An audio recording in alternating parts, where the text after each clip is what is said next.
All right, what up, guys? We are live. So we got the President Sunday debate. This is going to be a juicy one. So you guys are in for a treat. President Sunday, let's start off with this. Can you give a quick intro for anyone who's not familiar with you, like kind of like who you are and what you do? Okay, sure. I guess I do a variety of stuff. I think the main draw of my channel is I like to apply like my education in political science to a bunch of stuff, and I do a lot of critiques of political channels that I think are doing a bad job. I do some video essays. Yeah, it's kind of all over the map. Cool. Is it fair to say that politically you're definitely on the left side?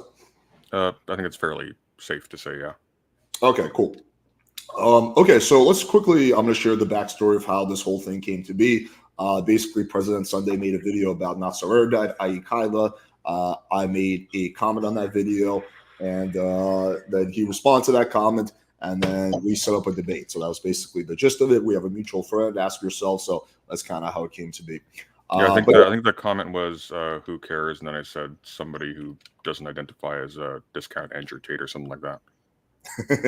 That's what kicked it off. So listen, I was watching your preparation video that you did, or at least 2/3 of it. There was one claim that you kept making over and over and over again.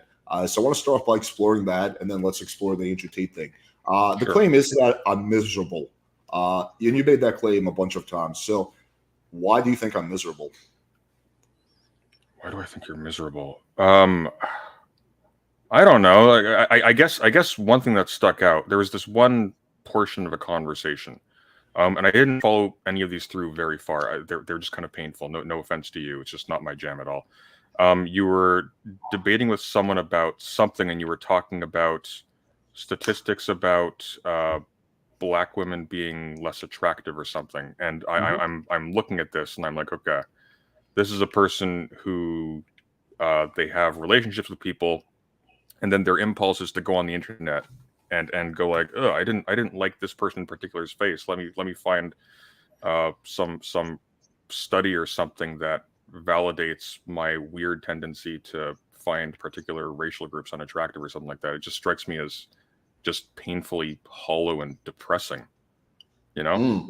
Do you think race is a big part of my content? I have no idea. I don't watch your content.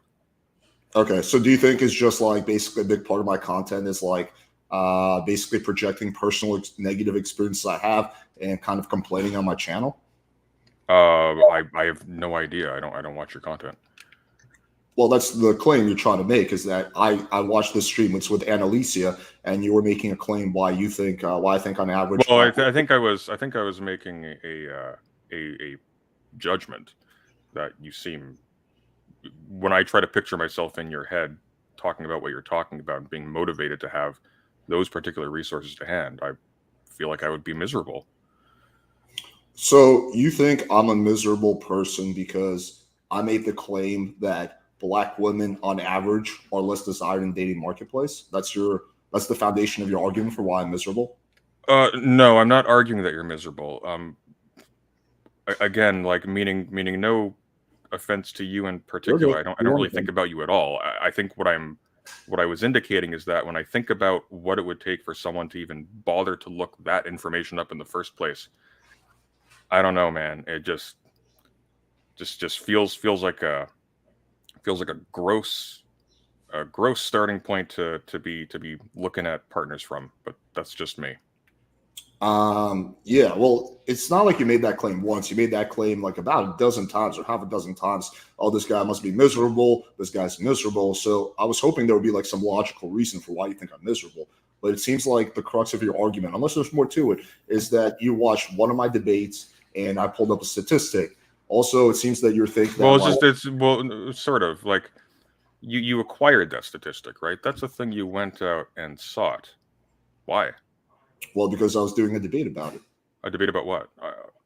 I was debating Annalisa, who quite often talks about race issues. So I researched some race stuff. But what was the specific issue of the debate that would compel you to find that? It was all over the place. But when I debate someone, I typically do my research. You go looking for like which racial groups people in America find the least attractive. Well, if I'm debating someone who's literally nonstop whenever she does debates, talks about race and talks about, race and how it affects dating, I think that's a very relevant thing for me to research. You say so, Chief. I mean, is your issue that I just prepare for my debates? I don't have an issue with you at all. This is not a sphere I engage with. The reason why we're talking is actually not because of the comment under the YouTube channel. It's actually coming back to me. You DM'd me randomly, and you were upset about the Andrew Tate comment, and you challenged me to a debate. And I said, if you pay my editor $300 because you're doing a fundraiser for them because they're moving, I'll take you up on that. I don't know if you did. I don't think you did. And then Asker Self said, "Oh, this guy's kind of chill. Actually, you can just talk to him." That's about it. I have no interest in you whatsoever. Wait, hold up, my man. First of all, I never said I was going to pay your editor $300. No. That was a demand I said, which I ignored after the fact because Ask Yourself said that. I wasn't upset. I just found it funny. I don't really give a shit either. Oh, good. I'm glad you got a laugh. I just think it's interesting because, when I was preparing for this debate, I don't know you well enough to make the claim that you're miserable, right? I don't know. I don't know that much about you. I just know. I don't know. After last night, it's probably a safe bet. Okay, well. So do you think that you're just projecting the fact that you're miserable onto me? No, I was making a joke. I was looping with Hawes last night for 4 hours. It was a nightmare. Okay. Yeah, it just seems like a really random thing to say about someone with zero evidence. Zero evidence. All right. Well, are you miserable, Mr. Playing with Fire? What do I call you, by the way? You call me Alex. Alex, okay. Are you miserable? No, I'm pretty happy, man. I have a good life. For you. Good relationship with my family, good relationship with my girlfriend, have a good business, have a dog that I love, get to do all the things. Glad to hear it. So, yeah. Okay, well, we can, if you're no longer sticking to that claim, we can move past it, move on to the Andrew Tate stuff. Sure. You're laughing at it, but that's true. You're no longer sticking to that claim. You're I don't know, man. I guess I just spoke out of line. So, that's fine. It's just this is not important. This is not I'm not invested in this. Okay. Well, you don't think it's important to make claims about someone that have no basis in logic? If I say President, no, there is a logic there. It's just not important. You are not important. This interaction is not important. If I say you having a weird obsession with black women's attractiveness to other people is not important. It just doesn't matter. Wait, do you think because I referenced one statistic in a race debate that means I have a weird obsession with black women? I think it's no. I think it's a little strange that with no very, very strong topic-specific compulsion. Oh damn! Am I trapped in this room? You would be seeking out that information in particular. That's just odd. That just strikes me as odd. I can't see myself doing that. I can't see myself going, "Oh, I'm talking to someone who talks a lot about race issues. I better have the statistics on how less attractive Chinese women are in the dating pool, according to." So I don't even know how on earth you would actually acquire that statistic in the first place. So the methodology of that is probably very, very strange. But it's just weird, dude. It's just a little weird. I don't think it's weird at all. I think if you're doing a debate with someone and their whole thing is race and dating, that you do a little bit of research about race and dating. I think that's race and dating can encompass can encompass so many different things. It can encompass, for example, things like I don't know, behavioral quirks that are noted by some groups towards others. So, for example, people will talk about things like, I'm a hard leftist, so people might talk about things like microaggressions, or they might talk about things like maybe classism or things of that sort. I have no idea. It's just a little bit strange to be zeroing in on black women's faces are less attractive as per this study. What was the methodology for that, by the way? I'm a little bit confused. I didn't look into it, but I am curious now. This was a year ago. I don't remember exactly what study it was, but do you remember by chance where the study was conducted, or what was the sample size? This was a while ago, my man. I mean, I can pull it up later if you want, but I don't remember the study. No, that's fine. If you forget it, it's not going to be important to me later. Yeah. But yeah, okay. I mean, I just personally think it's a little weird to make a claim about somebody you know nothing about that they're miserable because you don't like one study that they referenced in a debate about race. I mean, I think that's like kind of a crazy claim. It'd be like if I said President Sunday is a liar, and you're like, okay, man, well, what makes me a liar? Well, I don't really know. It's just kind of the feeling I have. But like, well, what did I lie about? Well, I can't pinpoint specific things you lied about. It's just I get the gut feeling. I gave you a specific thing. You just didn't like it. Well, you're whole specific, but that has nothing to do with me. You can make the argument that I'm like, yeah, but the example you're firing back at me is non-specificity. You're saying I think he's a liar for no reason, which would be a little strange. If I just said, oh, this guy looks miserable. You know, he's got the beard of a miserable man. Something like that. That'd be a little weird. I agree. I didn't do that, though. I'll be more specific. I think you're a liar because you made a false claim about me. Was that a false? I'm pretty sure it's a subjective judgment about your psychology based on stuff that I saw you doing. Now, if you insist, you got first person authority here. If you insist you're perfectly happy and you love your dog, et cetera, I'm not going to challenge you on that. Good for you. I mean, I think like I would make a claim someone's miserable if I see them like crying on stream, or it looks like they just have a bad life, like things are just not going well for them, or it seems that like, for example, all their relationships like kind of break up, like they're constantly going through a string of relationships. That would at that point I'd be like, you know what? It seems like this person is probably miserable, right? But I think I would like bother to do a tiny amount of research about that person, see if that's actually the case. I mean, dude, you could fundamentally disagree with everything I say, and that's fine. I just find it kind of weird to make that that definitive statement. You didn't do it once. If you said it once, I would have. How about this? Like, well, here's an example, right? So one kind of person I may make a comment about this with. I used to argue a lot with this rad shred group. And they had two-hand all the time, like just a bunch of statistics on race and IQ. And it was weird. These weren't people who were interested in topics where this was germane to anything. They just had this in particular.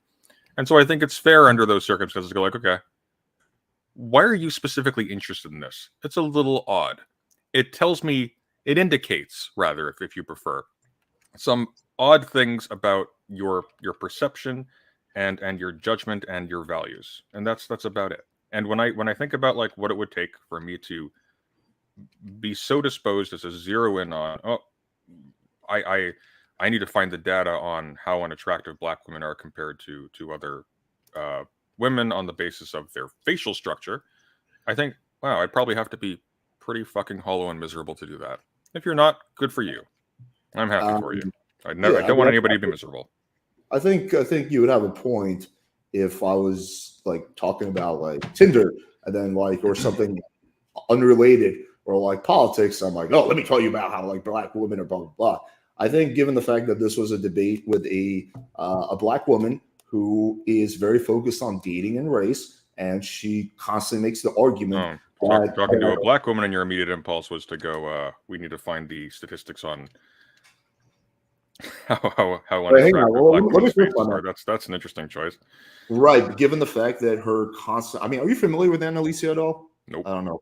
Okay, you're not familiar with her. Okay, no. So basically, her whole shtick is that like Black men are like basically kind of like traitors to their race because a lot of them choose like white women. And they're doing this out of like malicious intent, right? That's the whole thing. My argument is that like, well, I don't think it needs to be that. I think maybe Black men are dating a lot of white women because that's what they're attracted to. And I want to have some kind of science to support that, right? So yeah, I think that's like, given that context, is like very reasonable what I did. I mean, would you say that you think that's wrong? Do you think that statement is wrong? That on average, and we're talking about averages, Black women get less love in the dating marketplace than white women, for example? I have no idea. I can't fathom a world in which I find that interesting in the least. And if I was interested in that question, I think the last place I would look is whether or not they're genetically disposed to be physically less attractive. Okay, so you don't have an opinion on that. You're not sure if it's true or not. Well, you don't either. You can't even remember the substance of the study. So clearly it wasn't that important to you. Like when I prepare for a debate, typically that involves work. So I have like some recollection of the particulars. This was obviously just a one-off. This was not the result of like a rigorous search. You do realize that debate was like a year ago. Is a year long for you? I Yeah, dude, I posted don't most of the remember stuff I studies researched from a is year from ago. more I than a mean, do year you ago. remember studies you referenced a year ago? That's Yeah. okay. I'm actually looking this up right now. And yeah, there seems to be quite a few articles why dating apps, for example, aren't too favorable to Black women. Sure. Is there a general consensus that objectively Black women are genetically less attractive? The consensus is that Black women, on average, get less love in the dating marketplace than white women. The question is Well, why. it was a yes or no question. So Right, and I'm telling you what it is. but yeah, So but you're then answering at that a different point, question. I was asking if yeah, the information that they were putting forward suggests that they were. I don't know if I'm cutting you off. It sounds like I thought I heard murmuring a little bit. I don't know if my mic's just over talking yours. you're good, dude. It's okay. Okay. I'll tell you if Just wanted to make sure. What on earth is up with this camera? Well, like, okay, Um, not to like detract too much, but let me just get your opinion. Why do you think, right? Okay, given the fact that Black women get less love in the dating marketplace than white women, why do you think that is? What do you think is causing that? I have no idea. Okay, so if you don't know this is an issue you're agnostic on, then why would you criticize my position? I could be It's an right issue with since my you don't know what? anything about this issue. Well, it seems like you have an issue with my Oh, position. an issue I'm agnostic on. Sorry, I didn't quite hear that. Yeah, you're Um, agnostic on this issue, which is fine, but well, it no, just seems kind of I'm not odd like that agnostic. you're. I just Wait, haven't well, looked let me into it. just finish. Let me finish.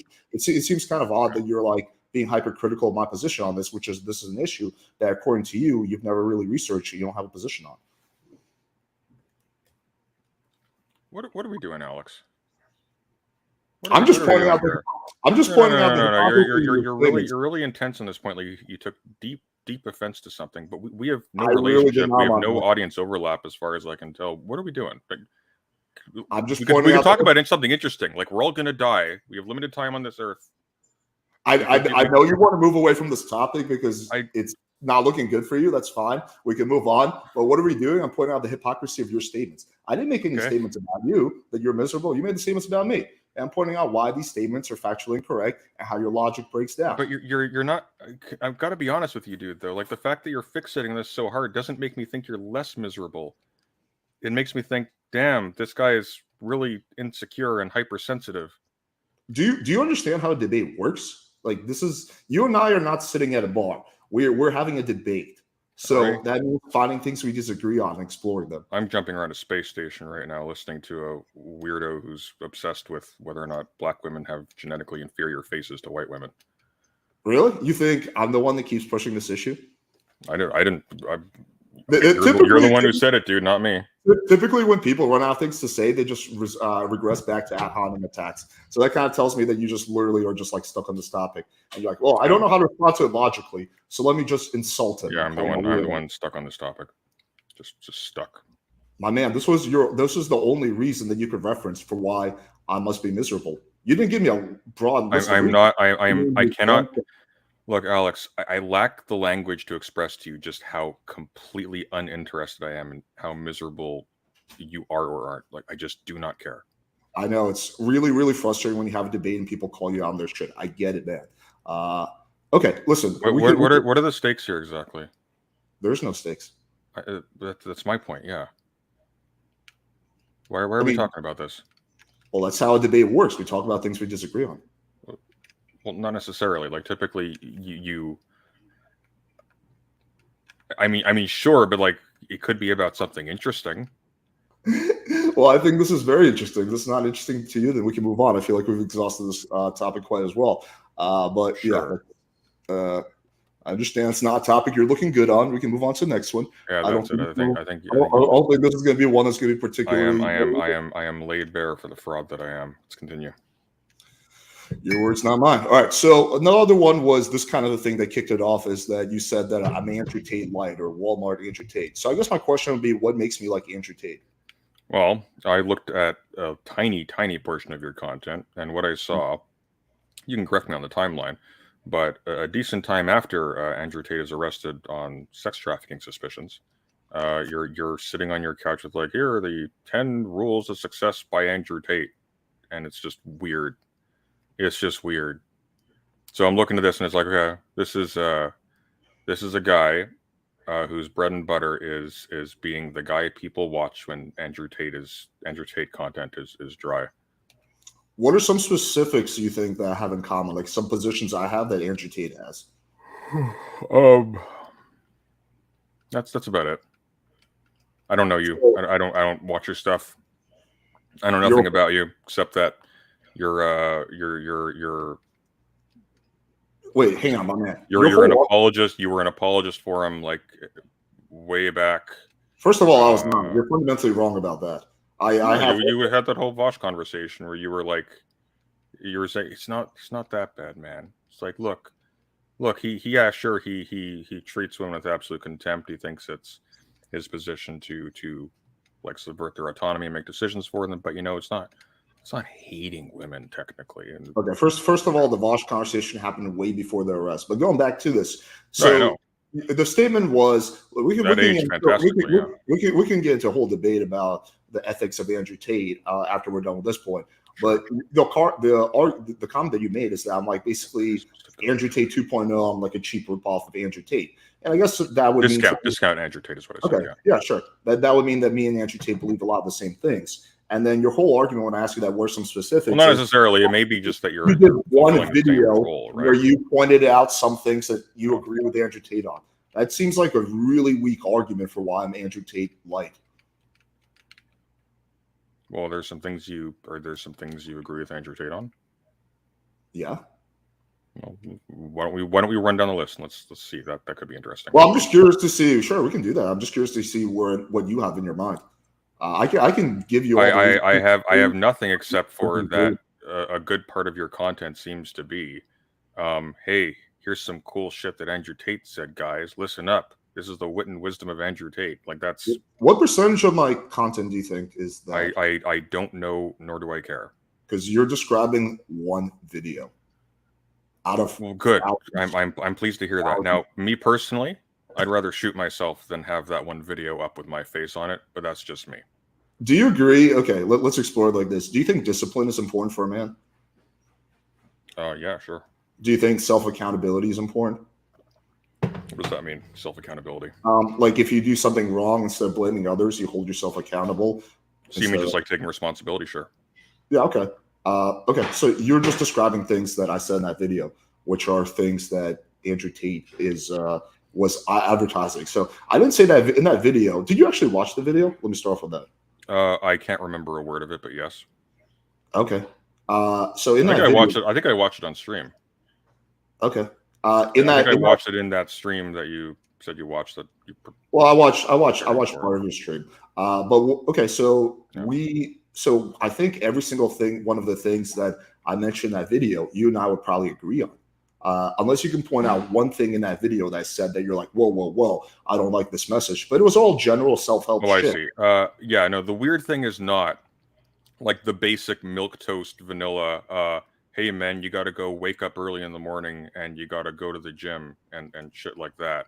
That's like whatever. The weird thing is like, I really need to capitalize on the image of Andrew Tate to market this. That's a weird decision to me. Maybe you've got some 5D chess justification for it. I think that's embarrassing. But that's just me. That's a matter of taste. Wait, you think it's weird to talk about things that are trending on YouTube?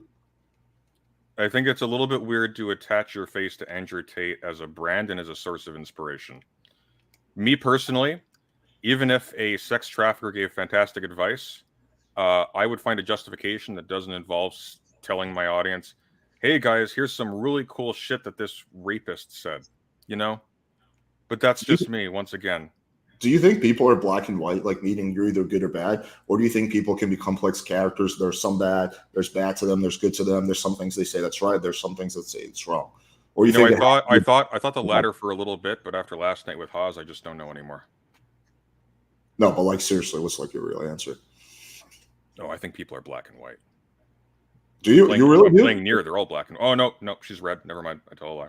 Or you? I can't tell with you. Are you like you actually think people are just that overly simplistic, where it's either they're good or bad? There's no nuance. No, I'm joking. Of course, I think people are complicated. Right. Exactly. Yeah. Right. And that's exactly how I think as well. So, what is the issue with me pointing out some of the good things that this person has done, while at the same time in other streams pointing out the bad things. I've publicly because the decision to do so in the wake of this person being held under strong suspicion of engaging in sex trafficking is a little strange. The advice you were proposing wasn't new. It wasn't original. It could have been sourced from anywhere. You could have just done it yourself. God knows Andrew Tate isn't original. You could have just put your own face under that, but instead you wanted to capitalize on the reputation of a rapist and human trafficker, which is a little strange. Well, first of all, he hasn't been convicted of either one of those things. But that aside, yeah, I don't think it's strange at all to capitalize on a trend. That's what literally every YouTuber does. Unless you're going to tell me, not capitalize on not just capitalize on a trend though. See, it's kind of like here's the difference. Okay, go ahead. So like, look. Here's some good advice on how to have like good relationships with your neighborhood, and then alternatively, your strategy. Here's some good advice from Adolf Hitler on how to have a good relationship with your neighborhood. You see, I wouldn't, I unless I was doing a parody, as an editorial decision, I just wouldn't do the latter.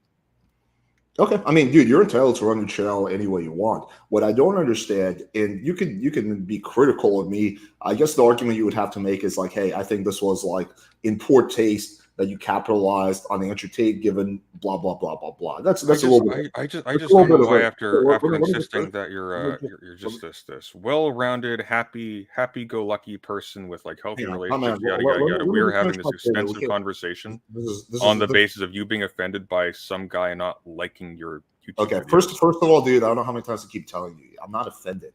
I don't give a shit. You sound very much like you're not offended. I believe you 100%. See, now you're gaslighting me, which is you sound stoic and unfazed. Is this what you do when you start losing debates and just start gaslighting people? Exactly. Okay. Well, yeah. Anyway, so once again, not offended. Don't give a shit.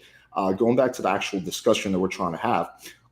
So you can make an argument for why that video was maybe in poor taste, and that's a separate discussion. But I don't see how me making one video that about someone that's trending and pointing out some things about them makes me an Andrew Tate light. Like, in order for me to be an Andrew Tate light, I have to agree with him on a lot of his ideas. You're like a red pill male advice channel, right? I'm not red pill, but I do advise. Okay, whatever you like. You're like here's how you get the women channel. That's what you do. That's your we'll give dating advice for sure. Sure. Okay. So naturally, of course, you decide to source Andrew Tate as a repository of wisdom in this regard, while he's being held in suspicion of sex trafficking. And I agree. Like, it is very important for you that he has not been found guilty yet. I think that's important for any case. But you're making a straw man argument, assuming that like I view as Andrew Tate as this like fucking god, or I think he's like super wise. No, I don't. I think I don't think he's your god. I just think he's like your my idol. No, I think he's like. Go ahead. I think he's like the cool uncle your parents don't want you to hang out with, but you know he's just so much fun.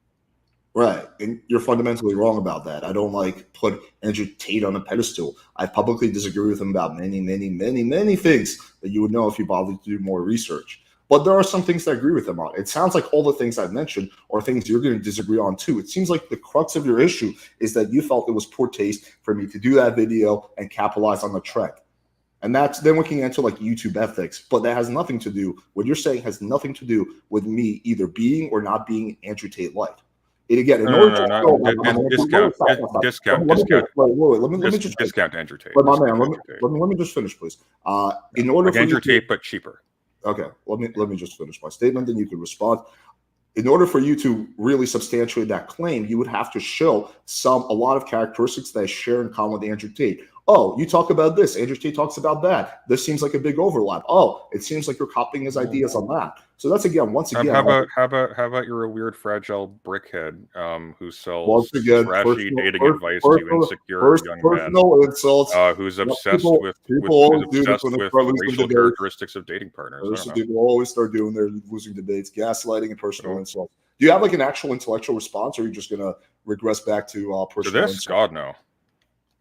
Okay, so you can't substantiate your claim at all. So this is No, another claim. I'm just not motivated to. I think Okay. Oh, you're not motivated. Right? I think you kind of.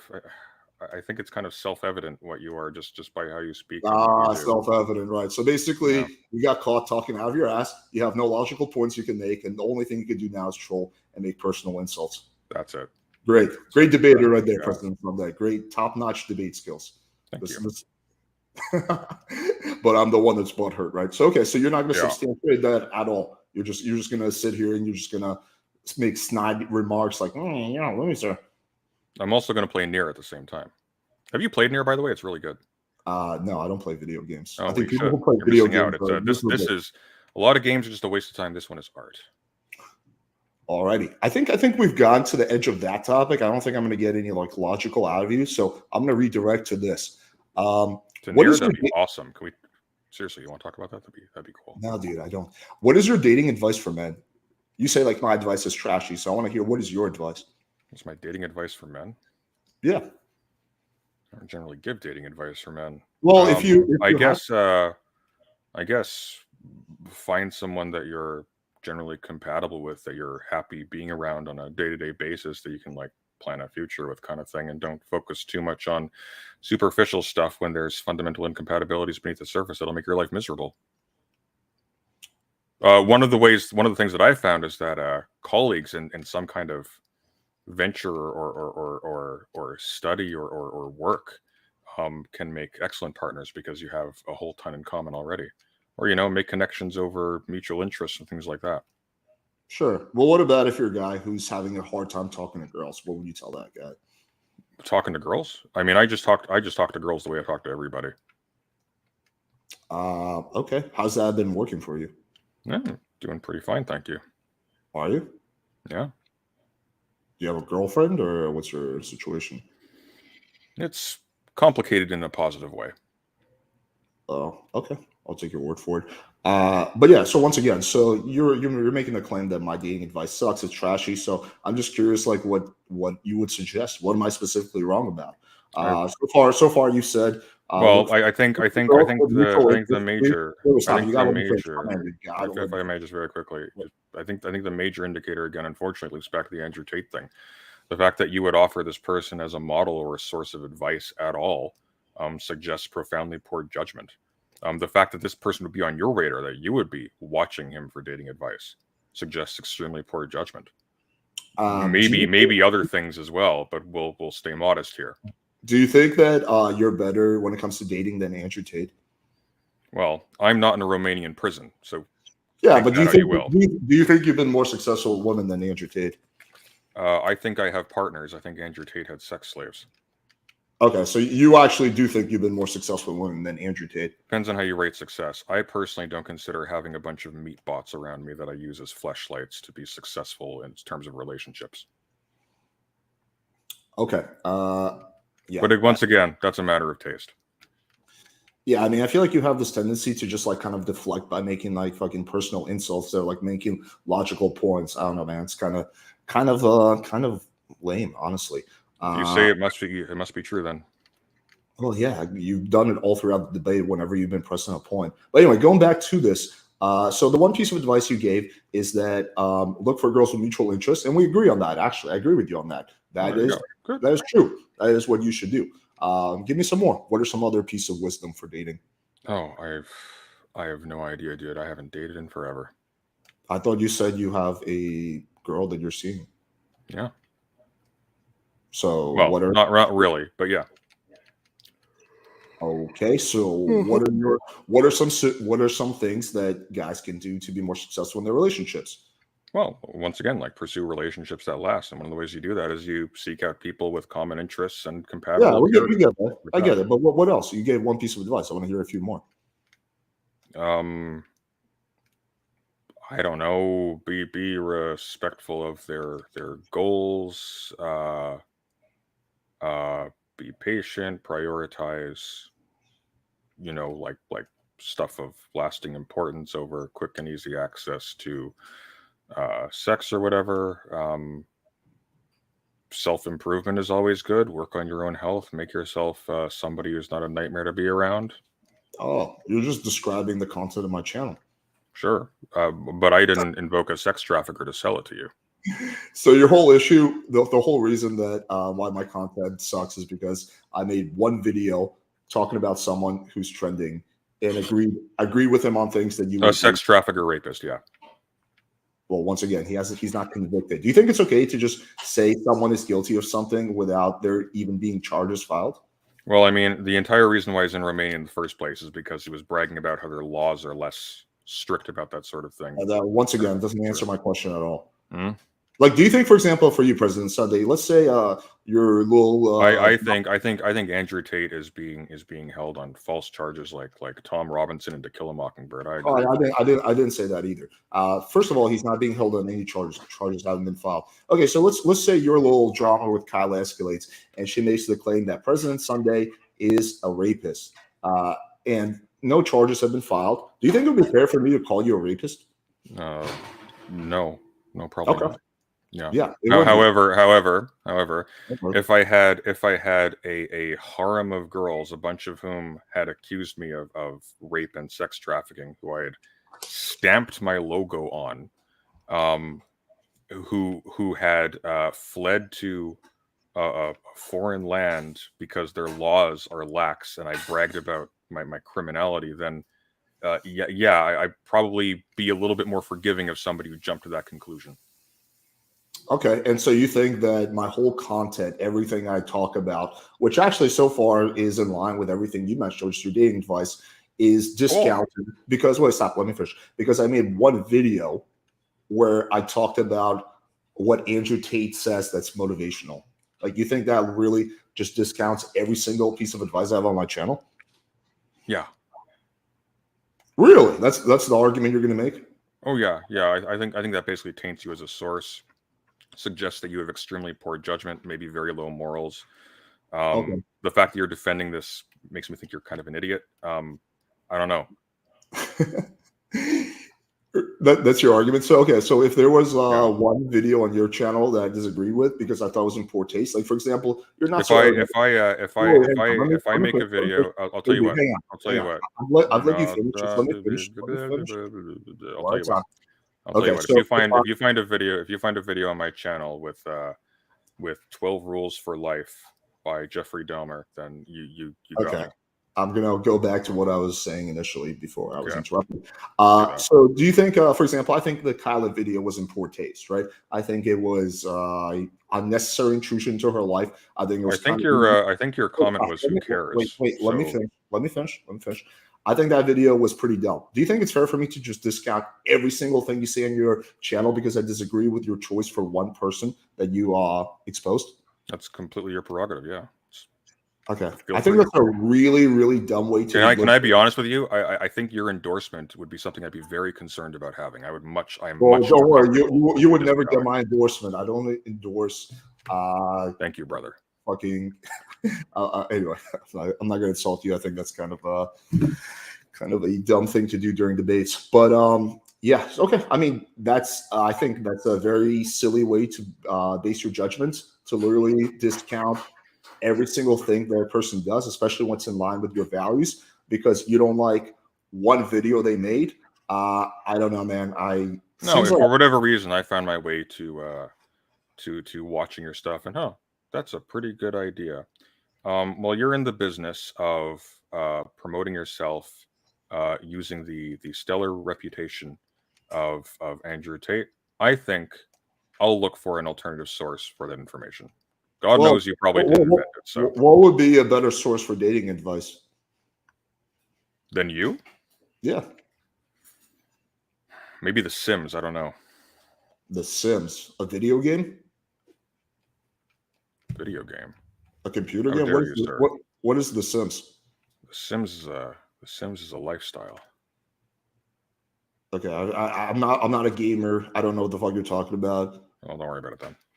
But yeah, once again, I'd like to get an answer to my question. What is like a better source for dating advice than my channel? For example, I'm as stumped as you are. I don't know. So what would you recommend? What's a better dating source than your channel? Well, I think Andrew Tate, clearly, because that's where you get your information from, right? No, it's not. I think my channel is. You have an entire video. Hey, here's some Here's some advice for men from Andrew Tate. You couldn't come up with that. You had to invoke him. You needed his name there. You needed him on your phone. It's all and things. you knew about it, which means that you're watching it, which means that you're paying attention to his dating advice. Okay. I'm just gonna have to start muting you if you keep interrupting. Just let me finish, and then I'll let you talk. I haven't interrupted you. All right. Okay, so what's it called? No, what you're saying is fundamentally false. All the stuff that he said in that video, obviously I knew. It's basic self-improvement stuff that's been around this community for ages. However, Tate, it's just not the same without the sex trafficker on it. Okay, I'm muting you because you can't let me finish. Just let me finish, and then you can talk.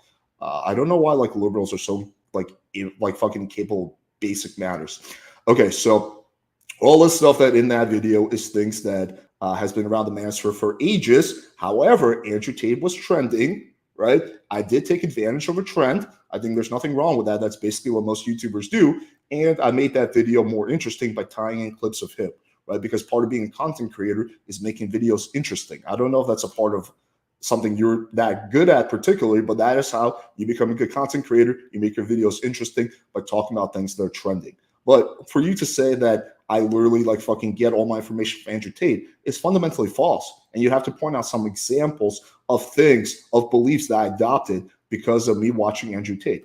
I'll let you respond. Go ahead. Did you just call me a liberal? How dare you? That's really all you got? Yeah, that's the one that stuck out to me. Joke. I'm gonna let the rest. I'm gonna let the rest stand by itself. I think you got me dead to rights, except on the liberal point. Why'd you say I'm a liberal? That's just mean spirited. That's really your response. Like you have no logical response, just another dumb joke. No, that's not a joke. I take that very seriously.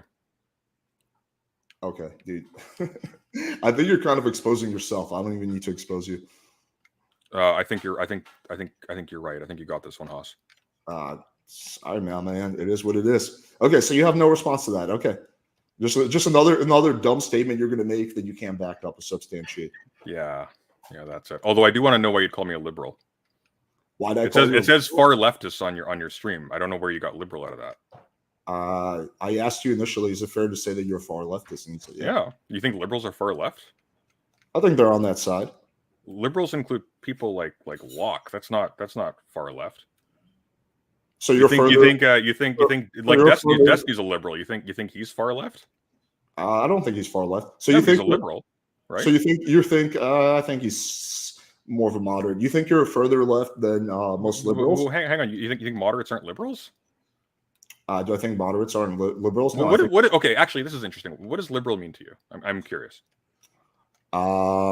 Liberal, someone who believes in a set of values that are kind of more to the left. Like, for example, on social issues, they would believe that gay marriage is okay, that we should legalize marijuana. On do you think gay marriage isn't okay?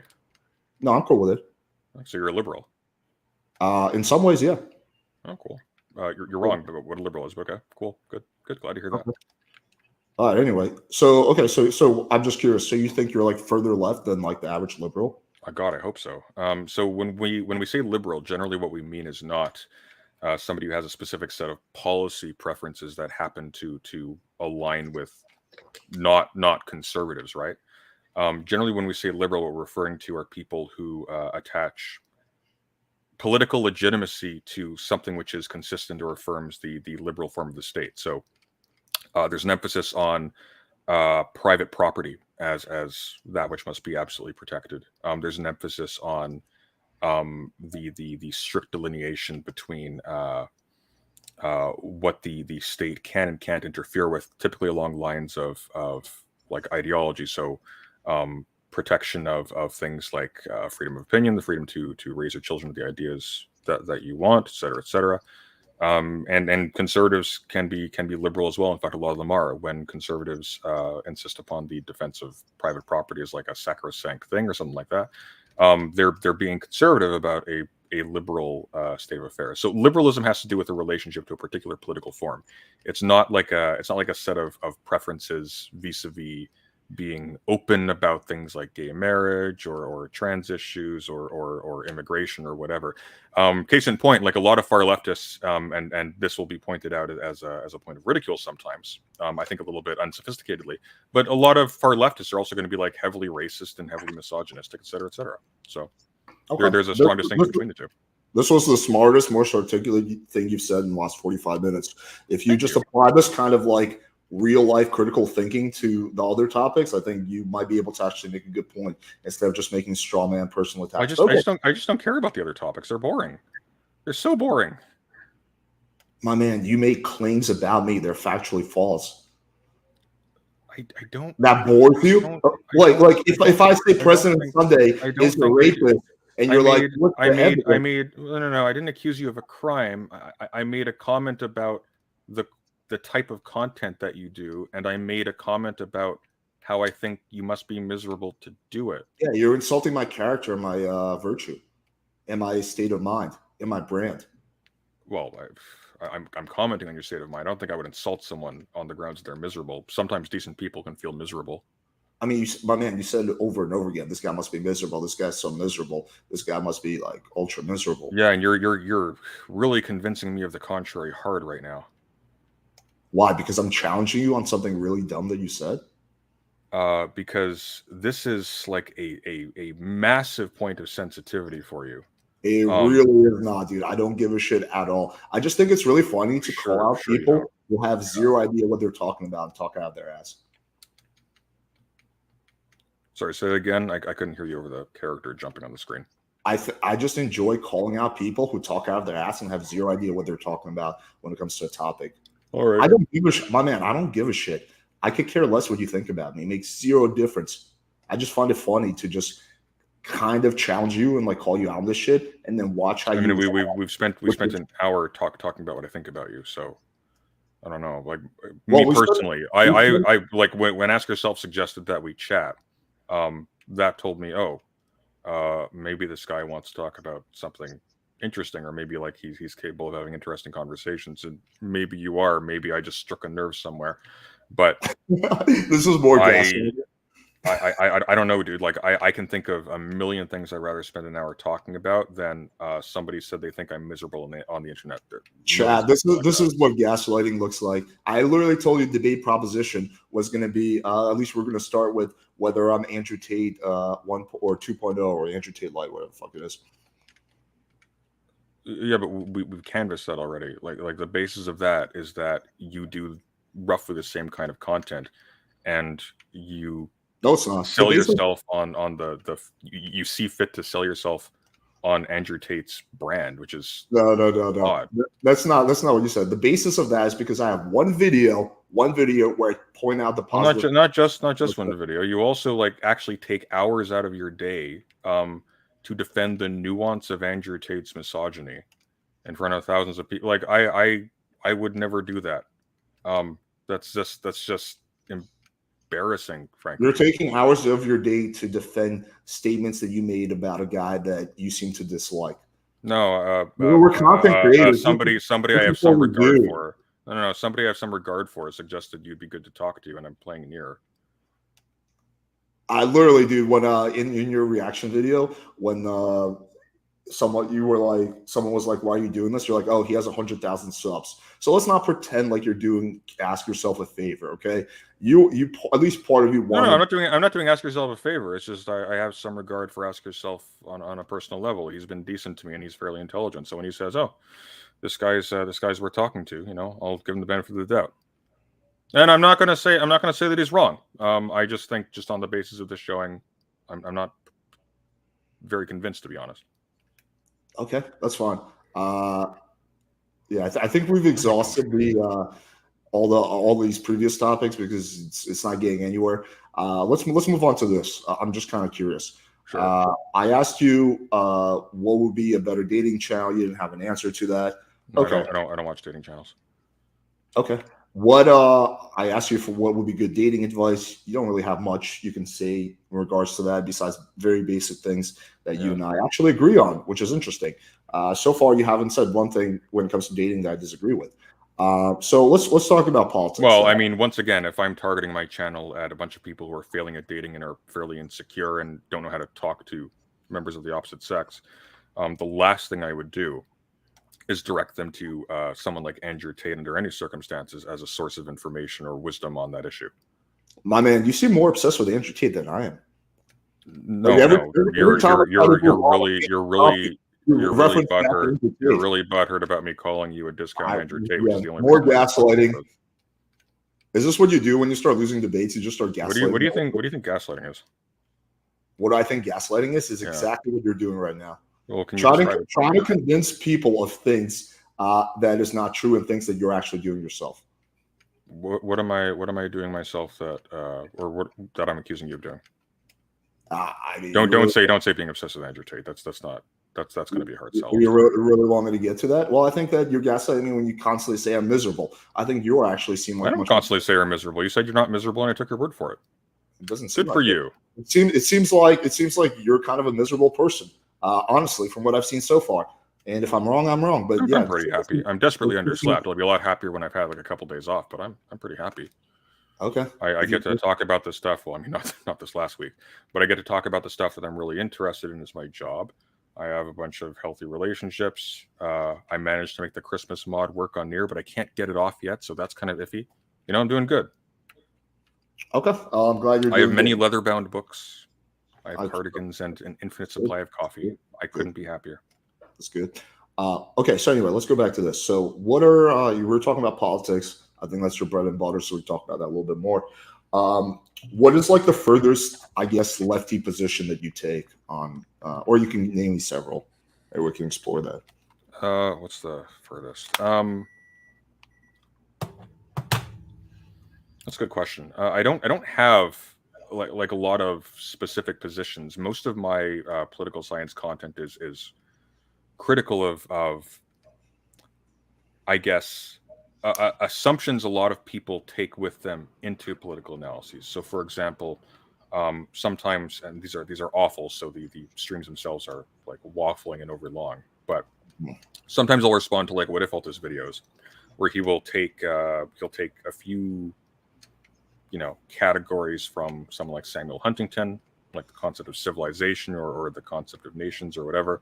He'll just attach qualities to those things, and that will suffice for an explanatory heuristic for, here's why women destroyed Rome or some shit like that. I'll interrogate stuff like that. Like maybe the notion of civilization isn't as obvious and universally accepted amongst political theorists as he thinks, and maybe it's for very good reasons, and I'll try to interrogate those. Or maybe stuff like that. In terms of hard lefty positions, I guess I'm extremely skeptical of the maintenance of the liberal state as a universal justification for I don't know, like arresting like political activism or as the basis of justice or things like that. So are you talking about like if there's just people who are peacefully protesting don't get arrested?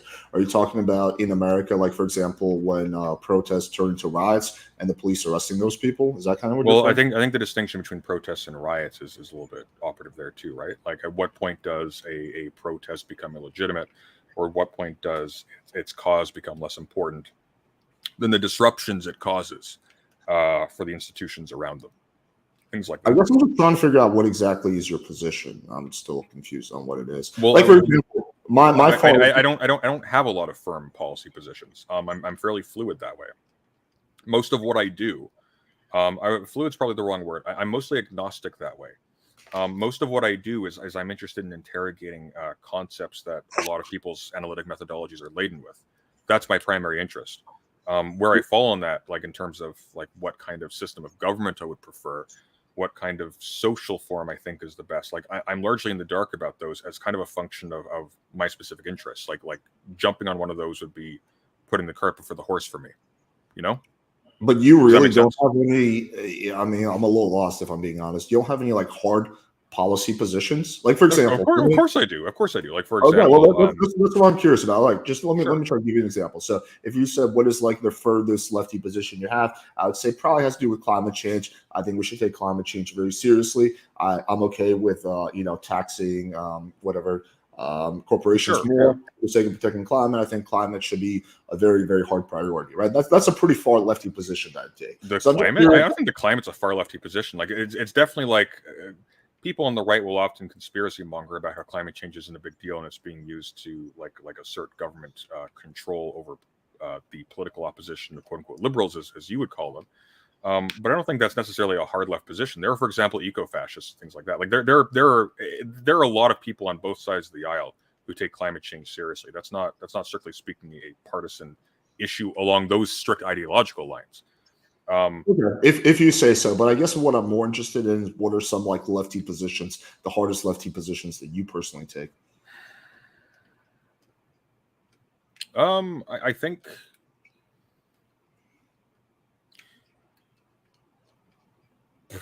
I think right now probably like my positions on like the trans issue, Okay. and Talk about it. probably on things like attitudes towards things like police reform, protest, whatever.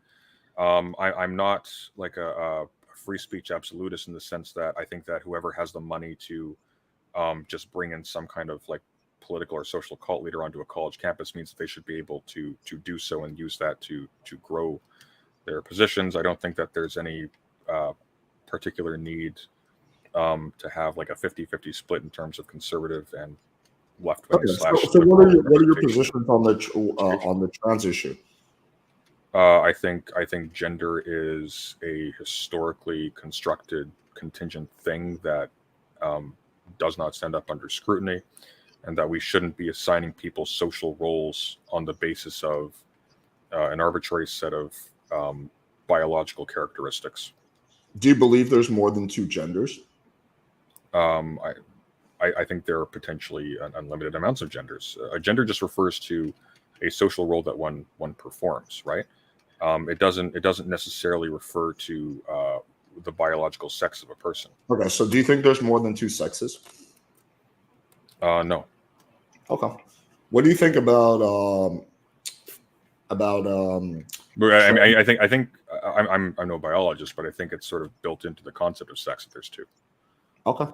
What do you think I could be about? wrong on that. Hmm?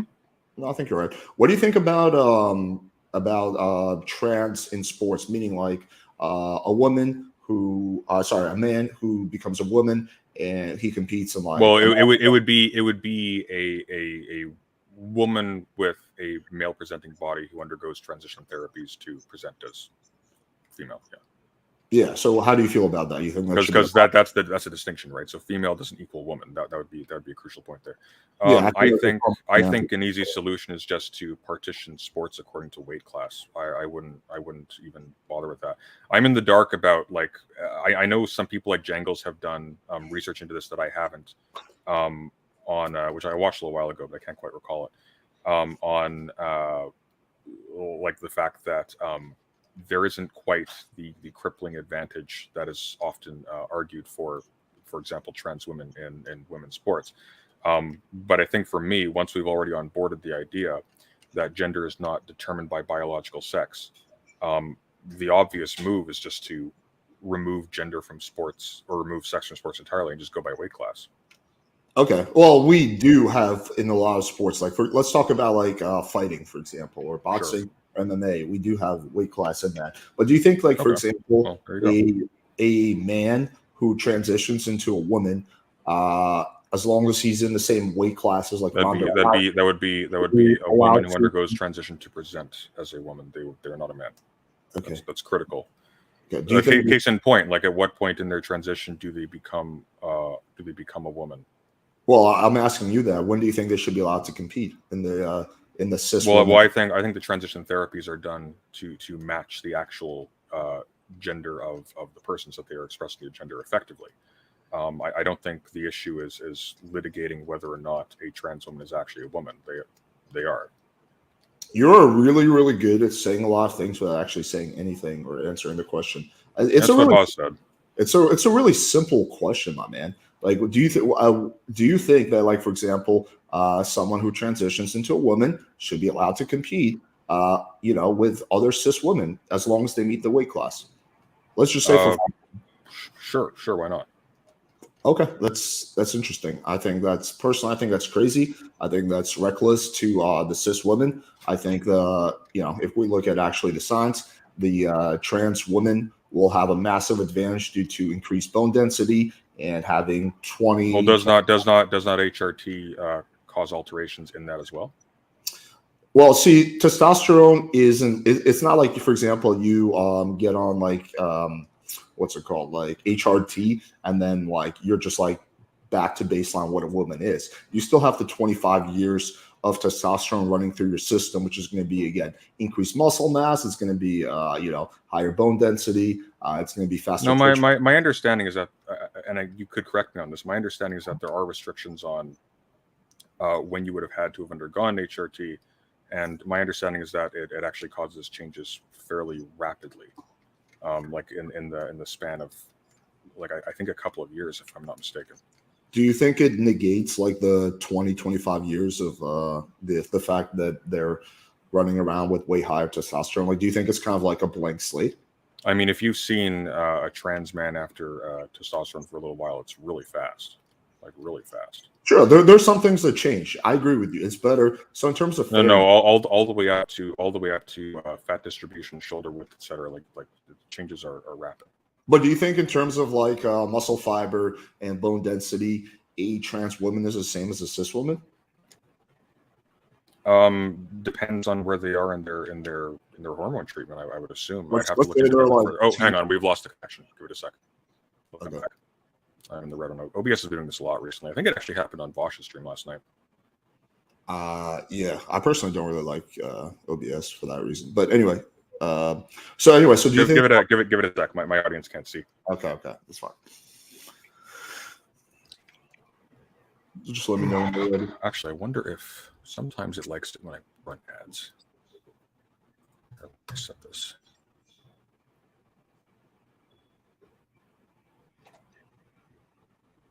Just let me know when you're ready. Yeah, give it a sec.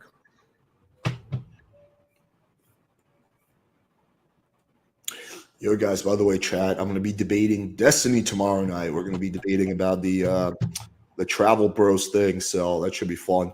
Looking forward to it. It might be the first real substantial disagreement I have with Destiny that I've been able to find, so should be interesting because every time I've debated Destiny, it's kind of like we just wind up agreeing on everything. I think we're going to have a substantial disagreement about this, so I think it should be a good time. He's competitive. I'm competitive. We'll see what happens. Just let me know when you're ready. It's slowly going up. Just give it a second. Here, I'm gonna restart OBS. We'll see if that works. I'm just gonna do some Q&A while you do that.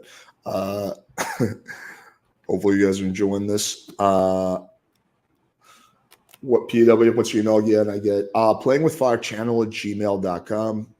Ganstar insulting Alex to the female guest and asking why they like ugly people. Yeah, that's the reason I banned him is actually for self-promotion. He's had multiple warnings. I told him no self-promoting your channel. He did it. I said don't do it. He did it again. I said final warning, and he did it again. So yeah, that's the reason. I mean, of course, the fact that he's a massive dipshit. Oh, there we go. Looks like we're coming back in. Okay, are you good now? Give it 5 seconds. Let's just make sure. 1, 2. Yes, I think we are back. Brilliant. Okay, cool. So, yeah, let's go back to the discussion we're having. So, like, assuming that like the trans woman has been like 5-10 years, right? Of well, look, dude. Look, if I have to review. This is not something I'm super well read up on. I'm not interested in sports. But if it's the case that a trans woman until a certain period of whatever has a hormonal advantage, say, to cis women in sports, then either we need to reevaluate like how we partition the different classes, or there should be a threshold for like the level of treatment at which point it's fair to bring them in. Yeah, the truth Um, is, the trans woman will have a hormone advantage for all of her life to cis women. well, that's not true. Like there are cis Yeah. women who can beat men in fights. So There are cis there's women who exceptions are for better every athetes than cis there, men. there, There's but no hard and fast rule about this. there's exceptions for every rule, but But testosterone. that's what makes them not a rule. No, The nature of a rule is that it applies as a rule. no, but there are for every rule there are exceptions, right? Like I could say a rule generally But speaking. what decides the exception though? That's the question. So in this case, once If again, the cis woman is a really, really good fighter and the trans woman is a really bad fighter, but all things being yeah. considered, So in which all things. case, Wait, just let well, me no, finish. but in which case, like if indeed the trans woman is weaker despite having more testosterone in their system for a long part of their life, then denying them on the basis of that hormone or that hormonal history, I guess, doesn't make sense because the basis for doing so has been lost. So once again, like I think the obvious solution is just to do so according to weight class.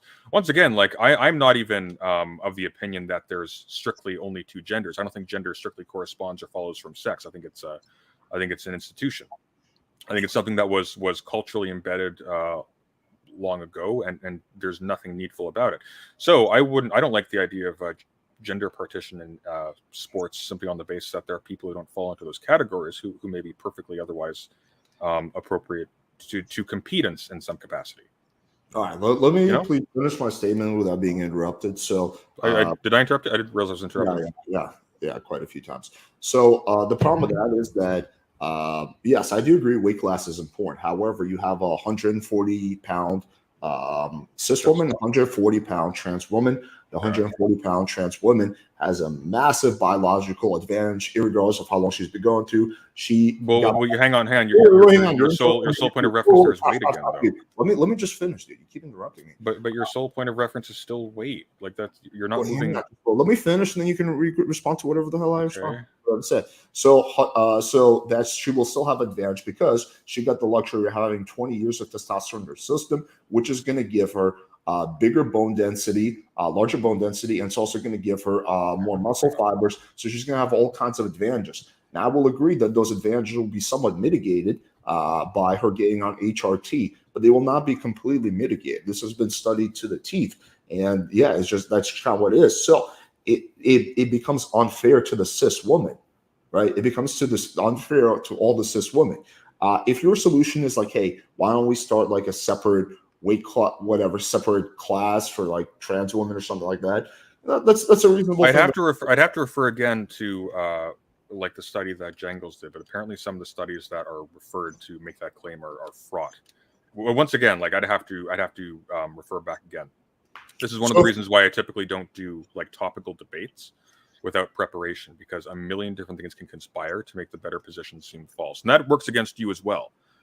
If you want to debate this, I would be happy to set something up in the future, but I would want to have all my ducks in a row first. I didn't realize we'd be talking about trans issues here tonight. Well, so what do you think we're going to be talking about? Because when I was talking about your statements about me, you're like, I don't really want to talk about this. Now that I brought up politics, you're like, I'm not prepared for this. So No. This isn't just politics, though. Now we're getting into the weeds about something very specific. So if you want to, I'm happy to do so, but that's my policy. I always prepare for debates where there are stakes. So right? Because doing poorly, because doing poorly in this debate has stakes for people who are not me. So what I'm not going to do is offhandedly engage in something that if I perform badly on the basis of like a failure of memory or exhaustion or anxiety or any number of different things, I'm not going to do that and become a propaganda mouthpiece for someone who's disparaging or attacking a whole group of people. I'm going to prepare first. Dude, it seems I think that's reasonable. Yeah, I think that in isolation that's reasonable, but I think that's especially reasonable. You are specifically going after a group of people. Seems like any topic I bring up, you don't want to discuss. So I'm asking you what topic. Well, no, because the previous topic is actually pointless. Okay, so this one's not. This one I would happily have a debate with you on, but once again, I'm going to want to prep for that one. This is not something I've discussed with anybody in a fair bit of time. I've been focused on other things. So if you want to, I'd be happy to, but we're going to have to schedule a date. What did you think we were going to discuss during this debate? I have no idea. I don't watch your content. My only communication with you is I don't care about nobody cares about this, and hey, I challenge you to a debate about what was it? Am I ideologically aligned with Andrew? Like I don't care about that. I don't think anybody alive cares about that. That's So not okay, that's so not it seems important. like you don't want. This topic though has stakes. Okay, it seems like you don't want to debate personal. I don't want to. No. This isn't personal. Which It's are, actually which are, no. You're which are actually false. Wait, misreading me stop. Let me entirely. finish. Let me finish. Let me No, finish. you're Wait, hang actually on. incorrect. Wait, hang on. I'm gonna mute you for a second. Just let me finish the statement. You gotta stop interrupting me. Okay. So it seems like when I brought up the personal stuff, which are statements you made about me, you said I'm not interested. I don't want to discuss that, even though that was the whole premise. So now I'm like, okay, like I'll fucking give you a little bit and I'll move things on towards a more, political type of topic. And you're like, oh, I'm not really ready to discuss that. So once again, my question is like, what are you ready to discuss? Like you knew we were having a debate. What were you hoping we would discuss? That's my question. And I'd like to get a clear answer to this without you like just going on a tangent or like insulting me or whatever it is that you do. Go ahead. You seem very fragile. If I Here we push go. back on Personal something, attack. if I push back on something, Personal attacks. no, not a personal All attack, you just an got. observation. Can't answer the question. You seem to have an extraordinarily fragile ego. It seems to be extremely important to you. It seems to be extremely important to you that your internal self-perception is echoed in everybody who talks about you. Do you understand how a debate works? I'm not entirely clear you understand how a debate works. I'm pretty sure I understand. What we are having right now is an unmoderated random chat about nothing in particular, just whatever happens. Well, because you don't want to talk about anything. Any topic I bring up. No. But here's the thing, though. It's actually not a personal issue for me, which is precisely why I would be careful about it, because the stakes are not for me. If I flub that debate on that topic because I'm not prepared, that now acts as a propaganda piece against other people who now have to suffer the consequences of that. So I will discuss that with you robustly, with moderation if you like, with preparation. Those are my terms. I once again think that's fairly fair. If you had insisted like, hey, I take deep offense to this, I want to have all of my ducks in a row and insist in a debate that I am nothing like Andrew Tate and I am above him, and that my use of his face to bolster my own image, which is still baffling to me, is entirely above level, I would be bored to tears by the prospect, but I would take you up on that because I think that would be fair. So I think that's a perfectly reasonable thing to say. What do you actually want to discuss? What were you hoping we would discuss during this debate? Absolutely nothing. That's why I set a $300 rate initially on you debating me in the first place. I don't care about you. But I'm not going to pay you $300. No, not me. So literally the list of topics. No, not me. No, not pay me. Not pay me. We were fundraising. Sorry? I don't care about who it is, your editor or you, whatever, doesn't matter. So we were fundraising for somebody to move. So under those conditions, what were the topics that you were interested in discussing with me? Because it seems like none. I think you're a fragile dimwit. I'm not interested. You came on for this debate just to LARP around and like do personal. Yeah. See, look. The Haas debate last night that went for 4 fucking hours. I prepared for that one because the topic is something I care about. I don't care about anything that you're interested in. You're not interesting to me. Okay. So I am talking to you. I am talking to you. There's nothing you're willing to discuss. I'm talking to you. Well, no, I've actually been willing to discuss the other things. They're just boring, and I've noted such. In this particular case, at this point, I'm going to insist that this topic be handled carefully. Okay, so name me one topic we can discuss tonight. What are you interested in? I don't know. I'm down for whatever, man. Okay, but I don't want to talk to you. I'm talking to you because Ask Yourself said, hey, you should talk to this person, which is the only reason why You've been here for an hour and 12 minutes. Yeah, and you're going to make it seem like I'm just way less progress in near than I thought it would be. But I'm just doing this for because I have I just want to punish myself. Is that your argument that you're doing this? Why would I talk to you? Why would I talk to you, boss? Why don't you tell me that? What's interesting about you? Because I have way more clout for you, and if you actually do a good job in this debate, this could actually be beneficial to your career. I don't know if you really give a shit. I mean, I've made a lot of bad decisions about it. That's my goal, right? Like I do not care. So you came because I want to talk to you. I want to have this discussion. So you're saying that you came onto this debate and you didn't want to do it, but you did it anyway for some God knows what reason. Well, sorry, something cracked in my chest and it felt orgasmic, so I was reset for a second there. Um, how to put this? Yeah, go ahead. Sorry, say that last thing you said you were going to say again. I completely lost the plot here. So you really, really did not want to have this debate, but you did it anyway for what reason? Because we're doing an anti-Oedipus stream anyways, and I could fit it in easily, right?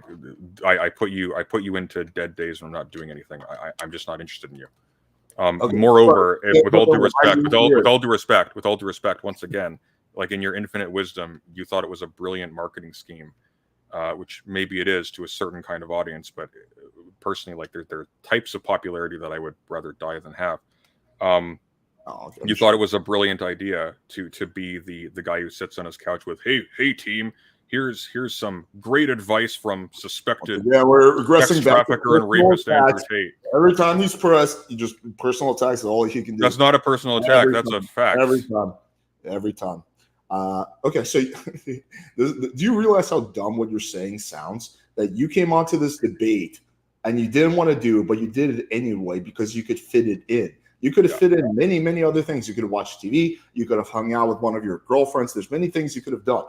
So you're going to pretend like, oh, I didn't want to do this debate anyway, but I did it anyway. And like, there's nothing I want to talk about, but there's things I can talk about. You realize how like nothing that you say makes sense. No,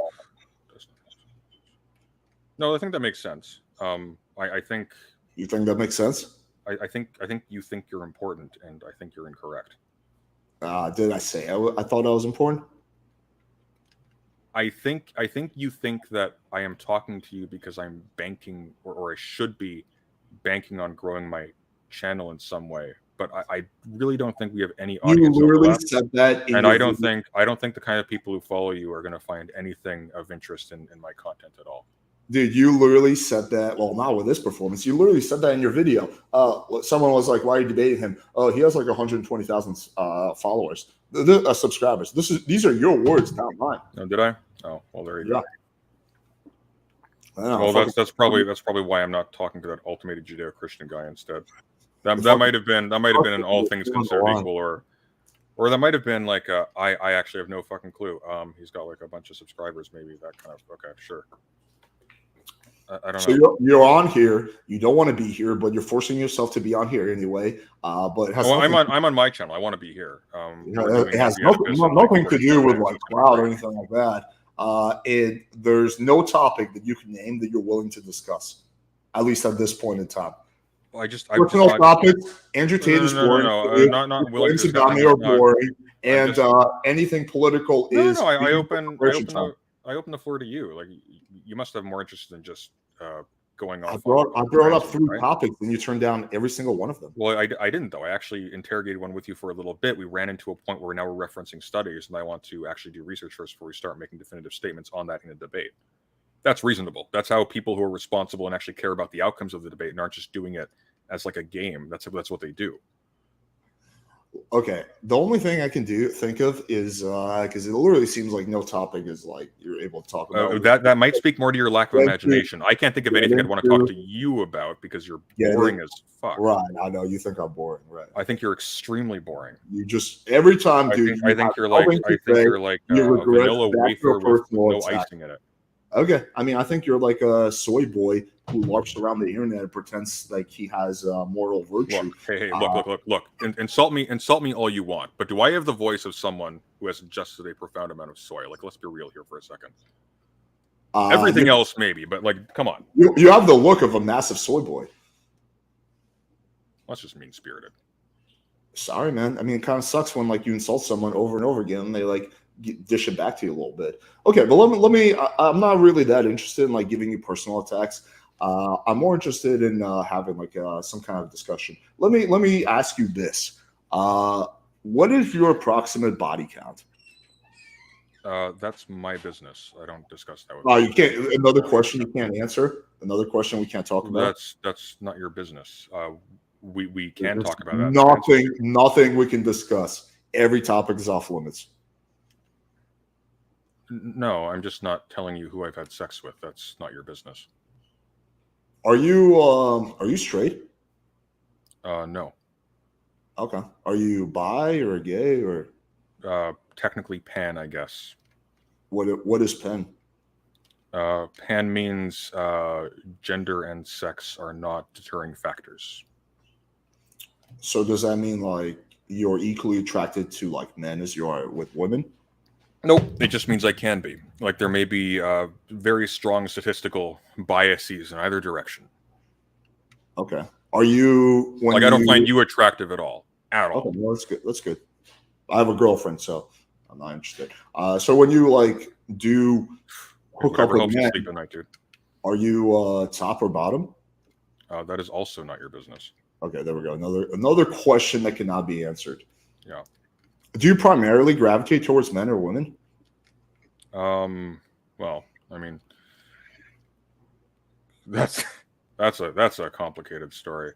We got time. I want to say generally women, but yeah. Okay. How old are you? 32. How old are you? We're same age. I'm 33. Hmm.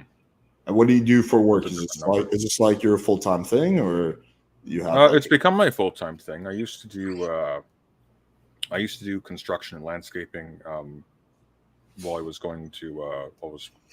finishing my BA. I do payroll now, and I've managed to make this self-sustaining. So okay, is that like through Patreon, or how do you make it self sustaining? Patreon ad revenue, Okay. super chats, the usual.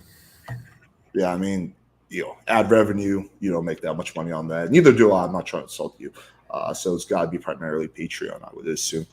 Not so much actually. Recently, it's been ad revenue and super chats. I prefer it to be Patreon more. It's more stable. Mm-hmm. But yeah. Okay, interesting. Where do you see your channel in 5 years? 5 years? God, I have no idea. I'd like to really focus more on the like the hard political content and do essays and stuff. The people in like the DGG sphere are they're just boring. Nobody has anything interesting to say. They're all just kind of imitating each other. It's not Seems fun. like you think like literally everyone is boring. What content creator do you respect? Recently I've been really into Cass Aris's work. Her stuff is fantastic. Who else am I thinking?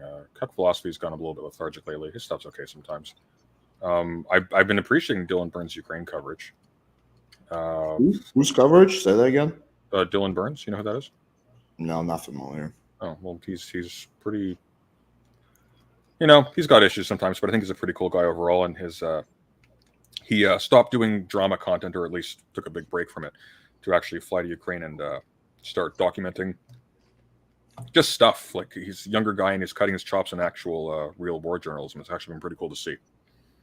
Okay, that sounds pretty cool. I would agree with you on that.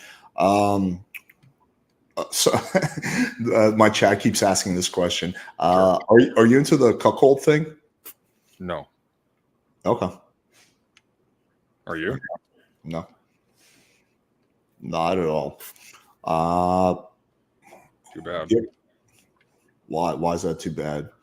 No. You should keep your horizons broad. Yeah, doesn't that same logic apply to you? My horizons are very broad. Okay. That's one of those exceptions for me. I'm otherwise very open-minded. What are some other things like that you're open-minded to that you're that the average person is not?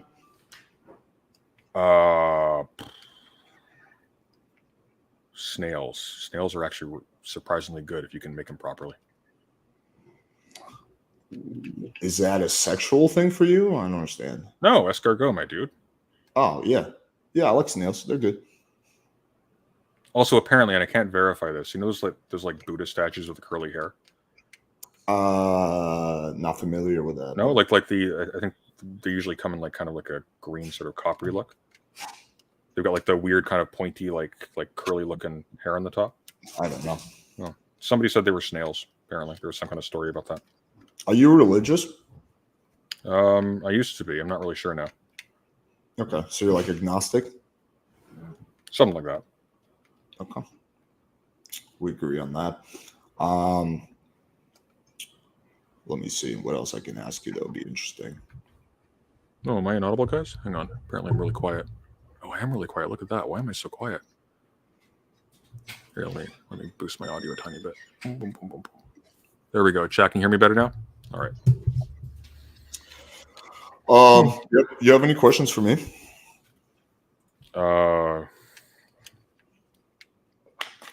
If you were me, what questions would you ask? I don't know. I feel like I would like actually engage with the stuff that I've been saying and like try to have like intellectual discussion instead of going into this with a narrative that Do you like any books or movies or games or anything? a bit late for that now, my man. But yeah, I do Or- like books. I like movies. Sure, I like all that stuff. Yeah, but like what kinds? What are you into? Like what are you interested in? Like what stuff are you interested in besides like telling random people how to find fuck buddies on the internet? Like what are you interested in? But there's a bunch of things I'm interested in. I'm interested in self development, so I like the book Psycho-Cybernetics. I like the book The Winner Effect. Psycho-Cybernetics. What's that about? It talks about your inner self image and how that affects every area of your life. It's a very good book. I recommend you check it out. It's by Maxwell Maltz. I like the book The Rise of Superman. It also talks about the science of flow states. Right now, I'm reading 48 Laws of Power. It seems like a really good book so far. I also like some fantasy stuff like Game of Thrones or Ender's Game and stuff like that. Ooh, Ender's Game. I like Ender's Game. Have you read The Three Body Problem? The what? Say that again? The Three Body Problem. No. What is that? If you've enjoyed Ender's Game, you have to read The Three Body Problem. Is that written by the same author or? No. It's by a Chinese author called, I'm going to butcher the pronunciation, but Cixin Liu, so Cixin and then Liu.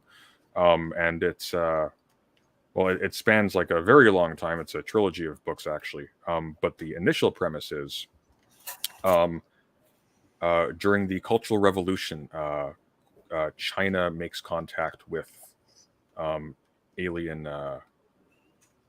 Not during the Cultural Revolution. Sorry, after the Cultural Revolution, China makes contact with an alien species that is going to invade in however many decades, and it's really really smart and really interesting. If you're interested in stuff like around like ecology and whatnot as well, it deals a lot with that. Okay, I'll look into that. Hey, let me ask you this. This is gonna be a more interesting question for the chat. What was the cause of your whatever expose on Kyla? It seems like when it comes to like policy, you guys would agree on a lot of things. So I'm just curious. Well, maybe a little less than you might think, but the main reason would be that she was fluffing up her credentials to an audience that doesn't know the difference between these different kinds of things, in order to make fairly irresponsible statements about the consensus in psychology, say, towards certain things regarding like IQ as a determiner of human potential, stuff like that, as well as to like give advice on things about human sexuality, emotions, genetic basis of political alignment, things like that, and to give advice on choosing therapists and psychiatrists for a fee when that's well outside of her field. So that's why, essentially. And then in the course of doing so, she also is contradictory and inconsistent and misleading about what her credentials actually are. That's literally the extent of it. I have no other interest in her besides that. Okay. In my opinion, seems like a very nitpicky type of thing. She misspoke in one stream, and then she corrected That's herself. not true, though. She actually typed it out as well, and she said that she had a graduate degree, which she does not have. That's actually fairly distinct. And once again, like that is secondary. She is incorrect about her credentials. She's been extremely misleading about that.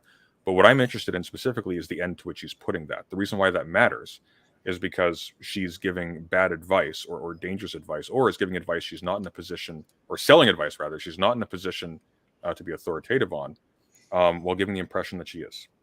That's I think is very irresponsible. So like, and another example would be someone like Dr. K. He's got doctor in his name. Sells himself as somebody who is a good representation of his field. Will go on to stream and will host quasi therapy sessions, or in a fairly irresponsible manner, or more egregiously, will say things to the effect of like, "Oh, look, we found traditional medicinal ways to fight cancer, and things like depression don't exist, and yada yada yada." And it's just it's using credentials in a way that's fairly irresponsible to give the impression to lay people who don't know the difference that, hey, this is actually the truth of the matter. Don't investigate this any further. I don't like that. That rubs me the wrong way. Okay, I think you could make a solid argument for the stuff that you're saying. I haven't really looked into any of that, so I can't, confirm. Well, there you go. That's fine. I'm not going to press you on that for the same reason. I'm not going to make you have to defend a statement or a position that you're not prepared to do so. Which doesn't mean you're wrong, by the way.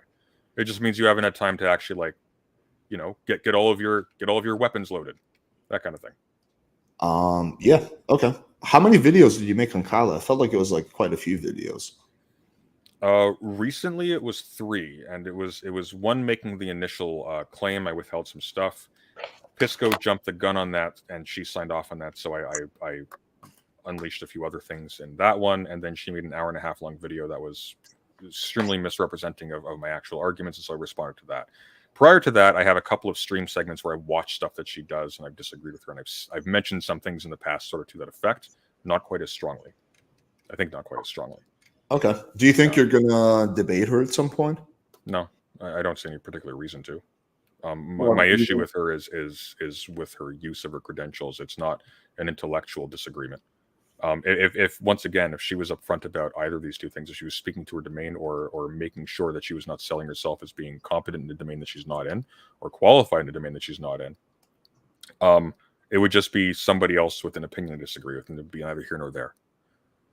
Because there's a lot of people who have her positions, right? It's not the positions themselves that are the distinguishing feature of this case. I think her response, it was a few months ago that I watched it, or maybe a few weeks, whatever. I think it would have been a few weeks. Yeah, a few weeks. I think her response to that was, he's taking stuff I say out of context, that I just misspoke in one stream. But the problem is she didn't just misspeak in one stream. She has been she stated this stuff in multiple spaces in a contradictory fashion. She's outright written that she has a graduate degree, not a diploma. This is a big difference, by the way. It's not just a matter of like how much time you spend in school either. But you don't think that could be an interesting debate? No, I don't see any reason to debate it. The fact of the case is essentially established, and in her video response, which I already responded to, and I see no reason once again to spend another exhausting few hours on it. She had to resort to making up arguments that I didn't make in order to give the impression of like a thorough debunking, when in fact no such thing took place. I've already like canvassed this extensively. We've gone like 4 hours with Pisco on this. I've done 3 videos. Like, there's just nothing else to say on this issue. Yeah, man. I literally feel like any issue I bring up is like kind of a closed door. No, I didn't say we can stop. I'm just saying like especially since like you haven't like looked into it yet, which is fair. I wouldn't expect you to. No insult to you. Like I don't know why you in particular would be interested in this. There's just not a whole lot to talk about. I think if you want to keep on talking about it, you can. Why would I be interested? Oh, I don't know. Kyla's a friend of mine.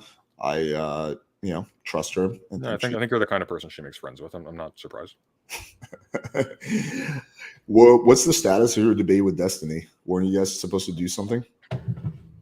Oh, he ghosted that one. Really? Yeah. Wow. Okay. I'll have to. Do you know about that already, or were you asking just out of curiosity? No, I have no idea. Yeah, I don't know. Well, essentially, we if you want to know the story, it's not super long or interesting. Yeah, go ahead.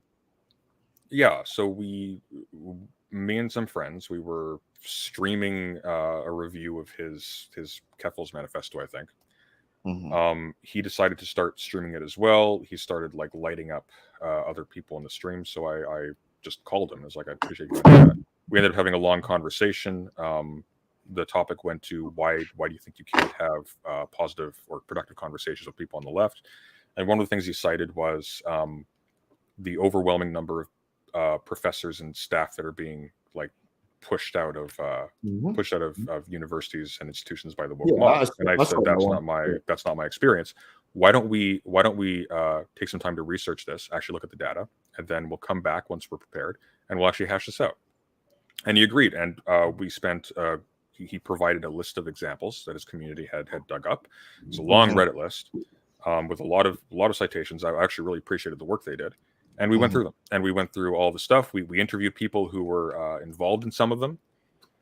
And when push came to shove, he started looking over my coverage because I had condensed it for him in a couple of videos, and he just went silent when he realized two things, which he had to have. The first is that the initial statement that he had an overwhelming number of examples of these people getting pushed out was wrong, because the maximum number he actually was able to come up with the help of hundreds and hundreds of people in his audience was something to the tune of like 8 or 10, and none of them really held water. He went through a bit of the Evergreen case. We actually found some new information about that one, which I can't reveal because a friend of mine did. He wants to do content on it, but that in particular ended up being a lie, because the implication of an overwhelming number is I've seen this. This is evidence I already have, whether or not it's verified.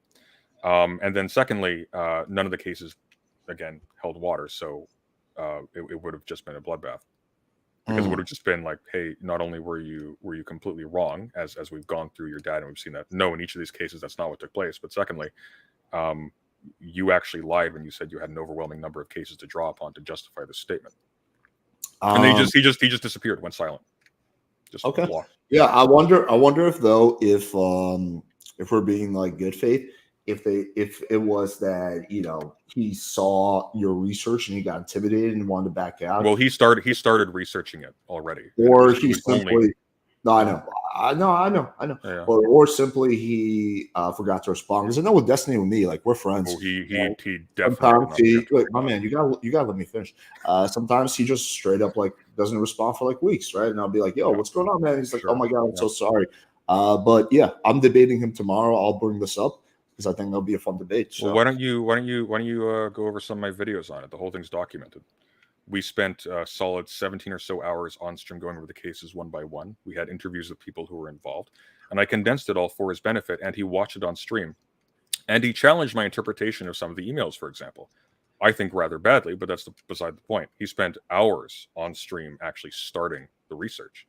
It was lazy research. His strategy for the Evergreen case was to look at a bunch of Ben Boyce documentaries, but he definitely was taking it seriously enough to spend an entire stream on. And it was only after that he just in all honesty, I'm just too busy to go through like detailed streams like that. But sure, yeah, I'll have a well, discussion.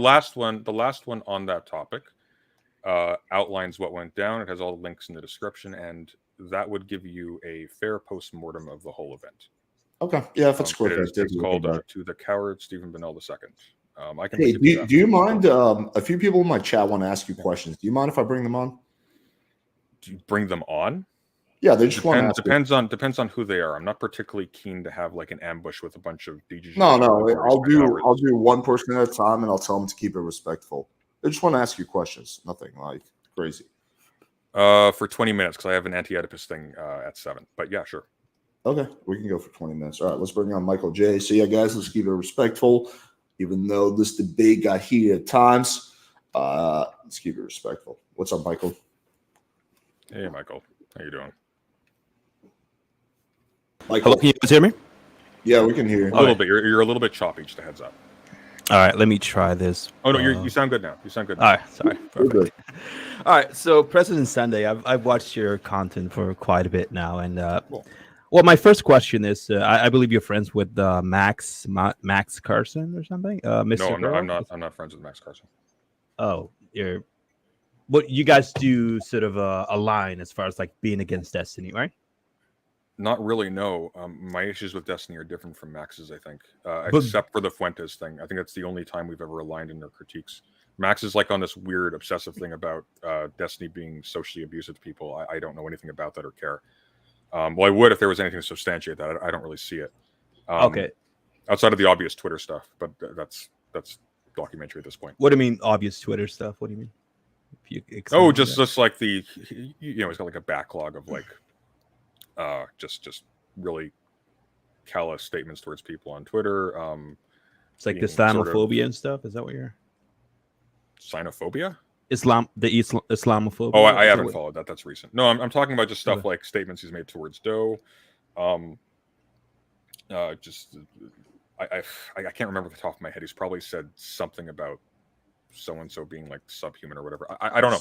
It's been So a your little while. only issue with Destiny is that you don't agree with him as far as like him just like backing out of a debate and No. My issue with Destiny is that he will say things that are challenged as if they have not been challenged opportunistically, and the debate is just a clear example of this. This is the one clear case where there was a specific thesis that he agreed to be interrogated on.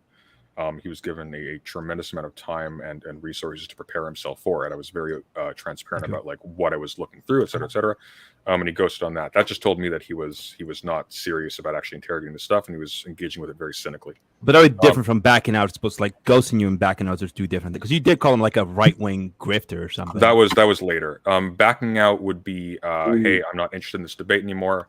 We're going to cancel it. That would be one thing. He didn't do that. He just ghosted. He went silent. And he was made aware of this, right? You guys did have a panel together where you did not bother to bring this up or press him on those things. Yes, I did. I did though. Of that particular, the whole controversy it was brought up. It was brought up fairly. You're talking about the recent one on Wix channel, right? Yes. Yeah, I did bring it up. It was ham-fistedly put in because there wasn't really an organic way to do so, but it was brought up. Well, you brought up the fact that the debate did not take place. You did not bring up the specific, topics on like. Well, I didn't start the panel wasn't about that. I didn't start like listing off our sources, but I did describe the reasons why that didn't end up happening. I did describe the research that we did, and the fact that it was agreed upon. So that was brought up. Yeah, you didn't seem to partake that much in that particular debate. You seem to be more like sitting back and like allowing the conversation to go on. So I don't know if you felt the same. Well, not really. I actually had like a pre-written statement for the intro that I took actually fairly seriously.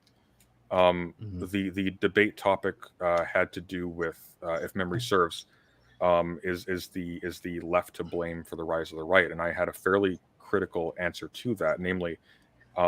We need to be very careful about who it is that we're even talking about in the first place, and what actually are the consequences of sort of assigning like rigid, undermotivated distinctions to these categories when we're trying to make a judgment about it. I actually wrote that out and had people like vet it, and I timed it so it would fit. And I was actually having a very serious discussion about that. People weren't having any of it because it's just inconvenient to have to scrutinize what we mean by right and left when we want to just get to the meat of like the transes are being too revolting and it's causing people to turn into conservatives. Which is I got you on that. So, well, you do call Destiny a liberal, but not a leftist. You call them a right wing grifter or something like that. Yeah, he grifts off. He grifts off the right wing. He curates his language and his positions so that he's attractive as the slim end of the wedge for a bunch of Keith Fuentes light types, who will then swarm him because they're hopeful that, hey, this is our chance to get access to a larger audience. It's pretty transparently what he's doing.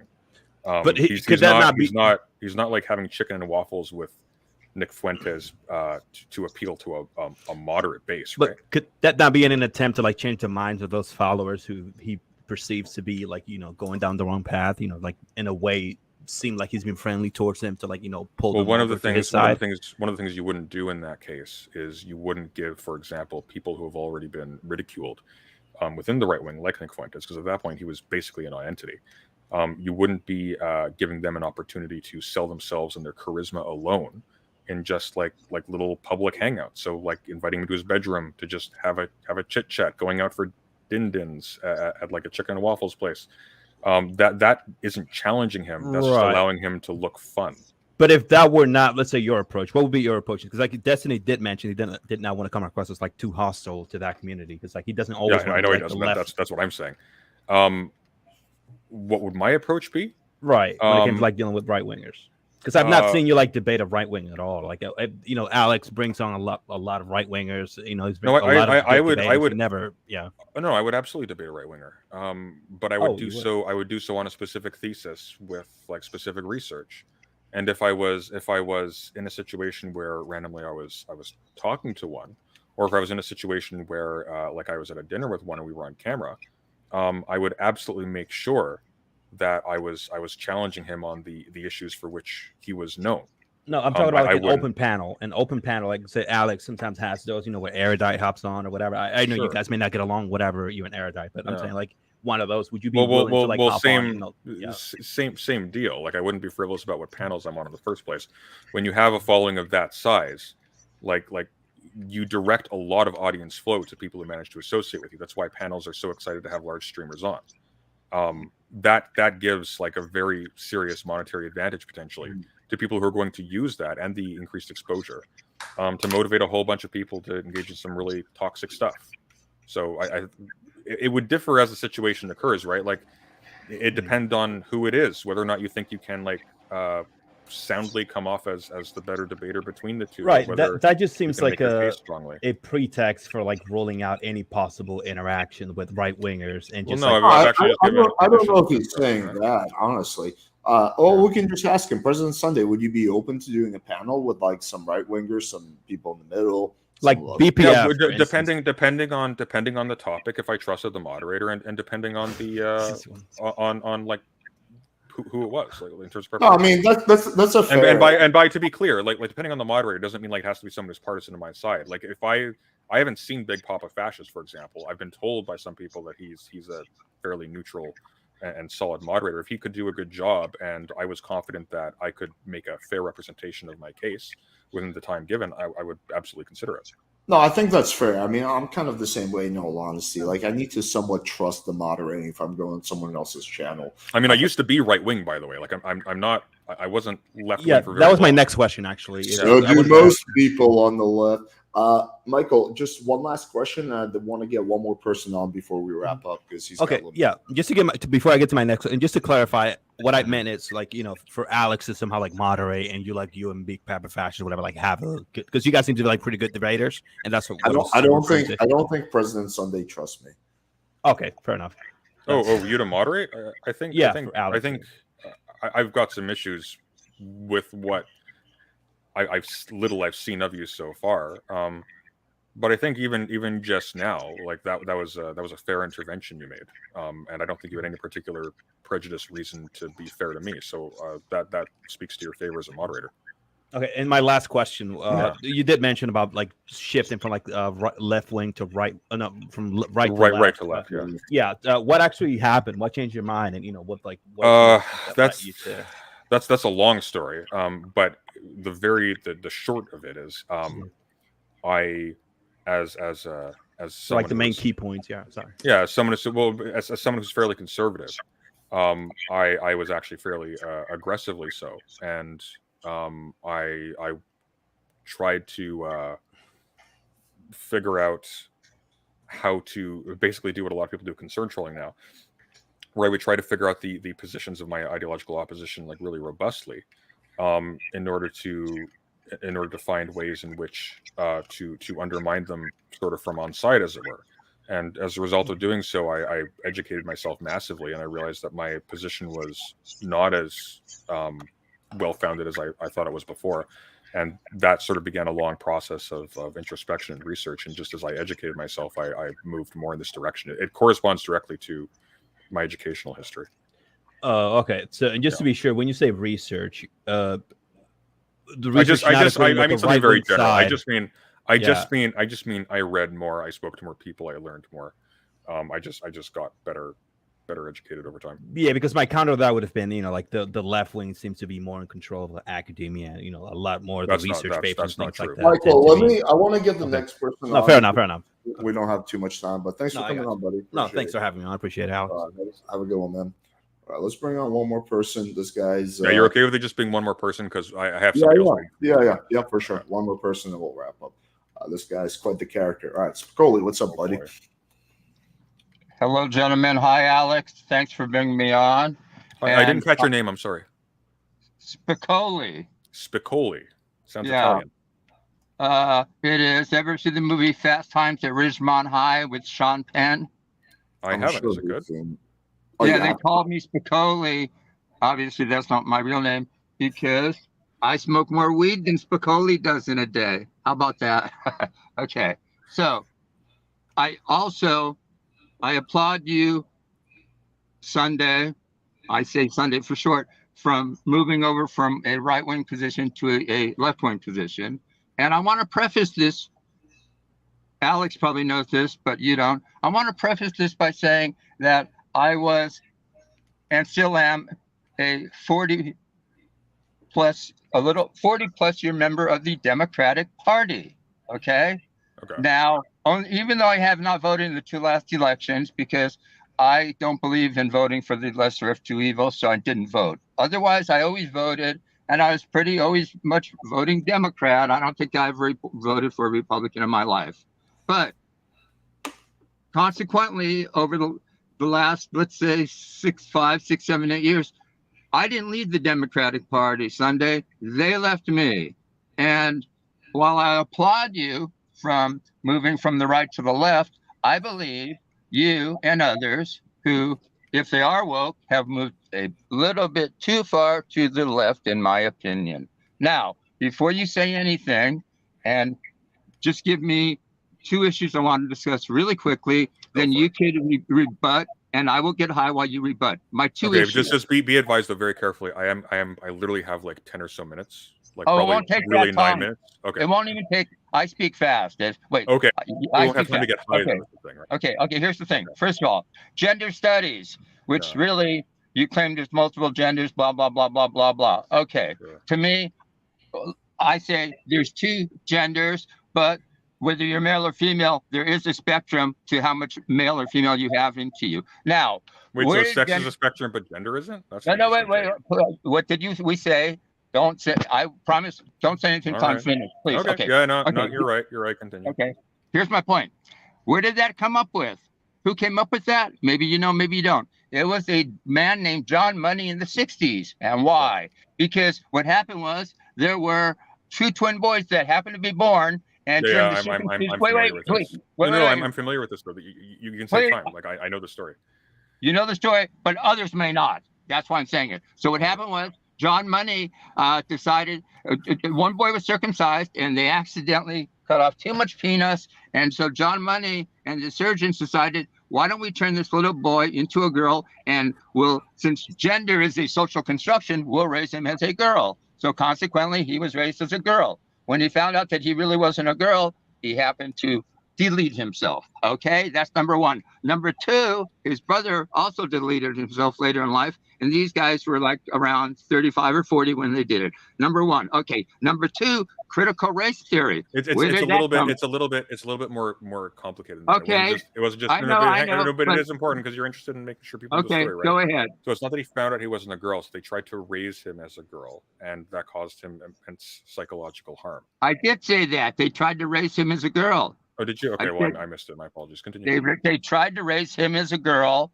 because his genitalia was all messed up. Yeah, okay. Yeah. Now, let's go on to critical race theory. Folks, another big topic. That's gender and critical race theory are the 2 biggest woke topics. Now, critical race theory, where did that come from? Well, there was a Harvard, I think, or Harvard law professor named Derek Bell. By his own admission, folks, he was brought in as a Harvard law professor, the first one, and he will agree because of affirmative action. We're running on limited time. Can you? Okay, I'm going to wrap it up. So all this critical race theory started off in Harvard Law School, and now it's permeated to the point where it's taught to little kids in school about know what, and it was never even meant to be taught to elementary school kids. I'm done talking. Are they teaching little kids critical race theory in schools? Like critical race theory is something pretty particular. It's not just, hey, you should be mindful of the different experiences of other people historically or things like that when you're talking to them or like making comments on certain things. It's like a very specific thing.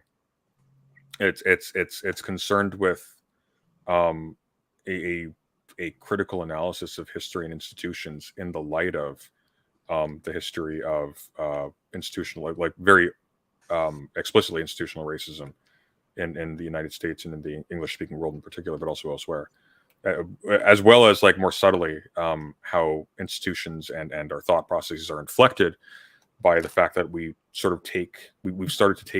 have taken race as a category of person on board as like a perfectly obvious and valid way to categorize people and to assign qualities of things to them.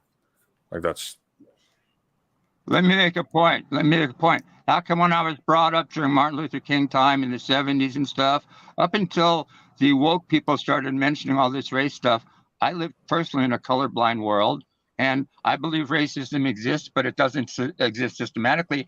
And you know what? I'll prove my point. Most of these white people and black people that are preaching critical race theory, guess what they are? They tend to be middle and upper middle class people. Okay. And they don't experience a lot of race problems. Now, are there black youth that are pulled over by cops and shot occasionally because they're black and targeted? Yes. Why? Because unfortunately, okay, we're opening, with all due respect, we're opening up the black community hang on. because of single mommies. Go ahead. We're opening up a can of worms here that we don't have time to talk about. Let's go back very quickly to the previous thing. So I think that's more interesting. That's something we can probably wrap up. I can give it about like 5 more minutes, Alex. Because we can wrap that up probably a little bit faster. So it's interesting. Maybe we can bring you back. Let him talk. Right. So refresh me very quickly and try to be very quick, because again, we're very short on time. So you think that sex is a spectrum, but not gender. That's interesting. Why do you think so? Why do I think sex is? First of all, I'll tell you why. I believe that sex and gender are two of the same things, and I believe that basically gender is just a word. If you get right down to the basics. Wait, listen. You asked me what I believe. Okay. I believe. Listen. No, but you don't need to give a brave. We can have just a conversation, right? Like just back and forth. It doesn't need to be like a big speech every single time. No one's beating, right? Yeah. So the reason why I'm bringing this up though is because like the Dr. Money case is a case where somebody's arbitrary gender realignment by a doctor didn't correspond to their actual gender, and that's why they suffered psychic harm as a result of that. But on the flip side, there are people who actually experience the same psychic harm if that doesn't happen. So I think what's actually at play here, and this doesn't really speak to whether or not either of these things are a spectrum, except for the fact that a doctor can't arbitrarily decide on the basis of external characteristics what gender a person is on the basis of sex or genital state or whatever. What that really speaks to is that gender dysphoria is actually a very like serious psychological issue, and it is not simply acculturated, right? Because this person experienced it despite being raised as per their appearance from very early on. Well, my point is, I agree 100% with you. Yeah. But let me tell you this. But in what percentage of cases are people actually born into the wrong body? And let me follow through with this. Do you think that either evolution or that God puts people in the wrong bodies? Or do you think maybe those people are in the right bodies, but their thinking and their brains are wrong? Well, and if it does affect people, it only affects 0.01%. Let's calm down a little bit. So I think saying that they're put in the wrong bodies is a bit of an oversimplification. Sometimes people talk about it that way, but what it really is people have sexual characteristics that run seriously contrary to their self-perception in some fairly deep ways. And as a result of that, that causes a severe psychological and emotional dissonance that some people find extraordinarily painful. And the solution to that is to ameliorate that by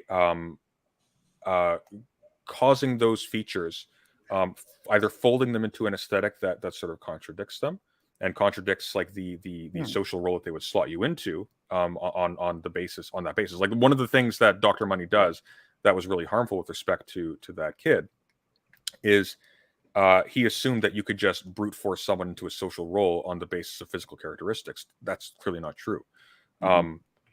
Similarly, like doctors will assign gender, and people will make assumptions about like their appropriate social role, the kinds of toys they should play with, the kinds of jobs they should do, the kinds of rights they should have, whether or not they should be defended or defenders or something like that, whether they should be treated, expected to be passive or aggressive or things on that sort, on exactly the same basis. They have so-and-so organs or lack thereof, and therefore this is who they are on a deep personal level. That's what's at stake there. It's not that like anyone's contending that evolution made a mistake, but like the way in which human beings are born and develop is very chaotic. It has a whole bunch of different subtle and not so subtle influences, and they can result in a situation in which somebody's physical characteristics is at odds with what actually is psychologically healthy for them to have. Does that make sense? You know what? I agree with you, but you know what's really at stake, Sunday? Yeah. What's at stake is when you take young people in particular, and they don't really have a full brain developed. Okay, hear me out. And you do things to them that may permanently sterilize them or change their sex for good. And let me ask you this: what is easier to do? Well, let's do one thing. Let's do one thing at a time. Let's take that one. Hang on. No, but that's a big one though. And this is going to be the last one because I don't have time to address like another point. I have one more question, real quick. I know, but I don't listen to me. I respect that, but I don't have time for that one. So I'm going to address the first thing you said. You'll have to come back. Sure. Kill me. But sure. So, with respect to the first thing, and we're talking about kids here, kids, not adults. We are like, and for example, we allow kids to get vaccines, we allow them to get surgeries, et cetera, et cetera. And we know for a fact, the studies have borne this out, that kids who go through puberty, who are still undergoing, by the way, like permanent biological physiognomical changes, albeit directed solely by the blind forces of nature, irrespective of their psychical health, we are doing all these things anyways. It's not a neutral position to force somebody to undergo a specific kind of puberty by denying a treatment that already exists. An analogy might be, especially given like we're not just talking about mild discomfort here, we're talking about the kind of psychical damage that causes people to commit suicide at a massive rate. This is why 49% jokes are a thing that transphobes will feel. Oh, really? Then how come all these kids were never massive amount of self-harm in those communities as well, the psychic damage that results from those situations, right? So, like for example, like a trans. No, but hang on. I'm almost done. I promise. So, contrary to what our generous host has indicated, I'm actually not as soy as a lot of trans women would like to look. So if somebody's forced to go through puberty and ends up looking like me, to then have to try to pass with the social expectations of today as a woman becomes extraordinarily difficult. If you allow somebody to go onto puberty blockers so they can delay the process, they can then make a choice once they are better informed and they're more sure of who they are and how they want to express themselves. If you force them to go through puberty by not allowing them access to that kind of treatment, they don't have that choice anymore. And that can cause a lot of damage.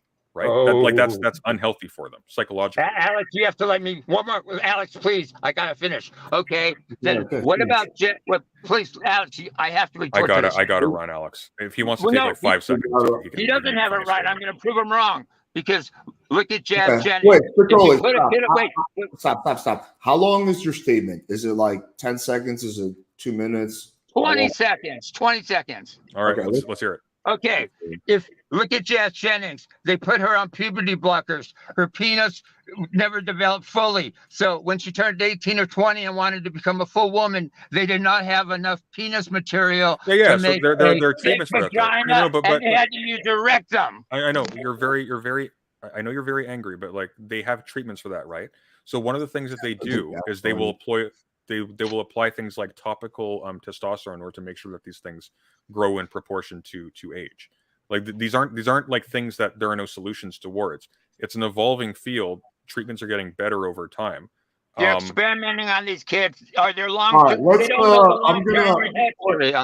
no long-term reports. Sorry. I'm gonna close it out with closing statements. Do you want to make a closing statement, President Sunday?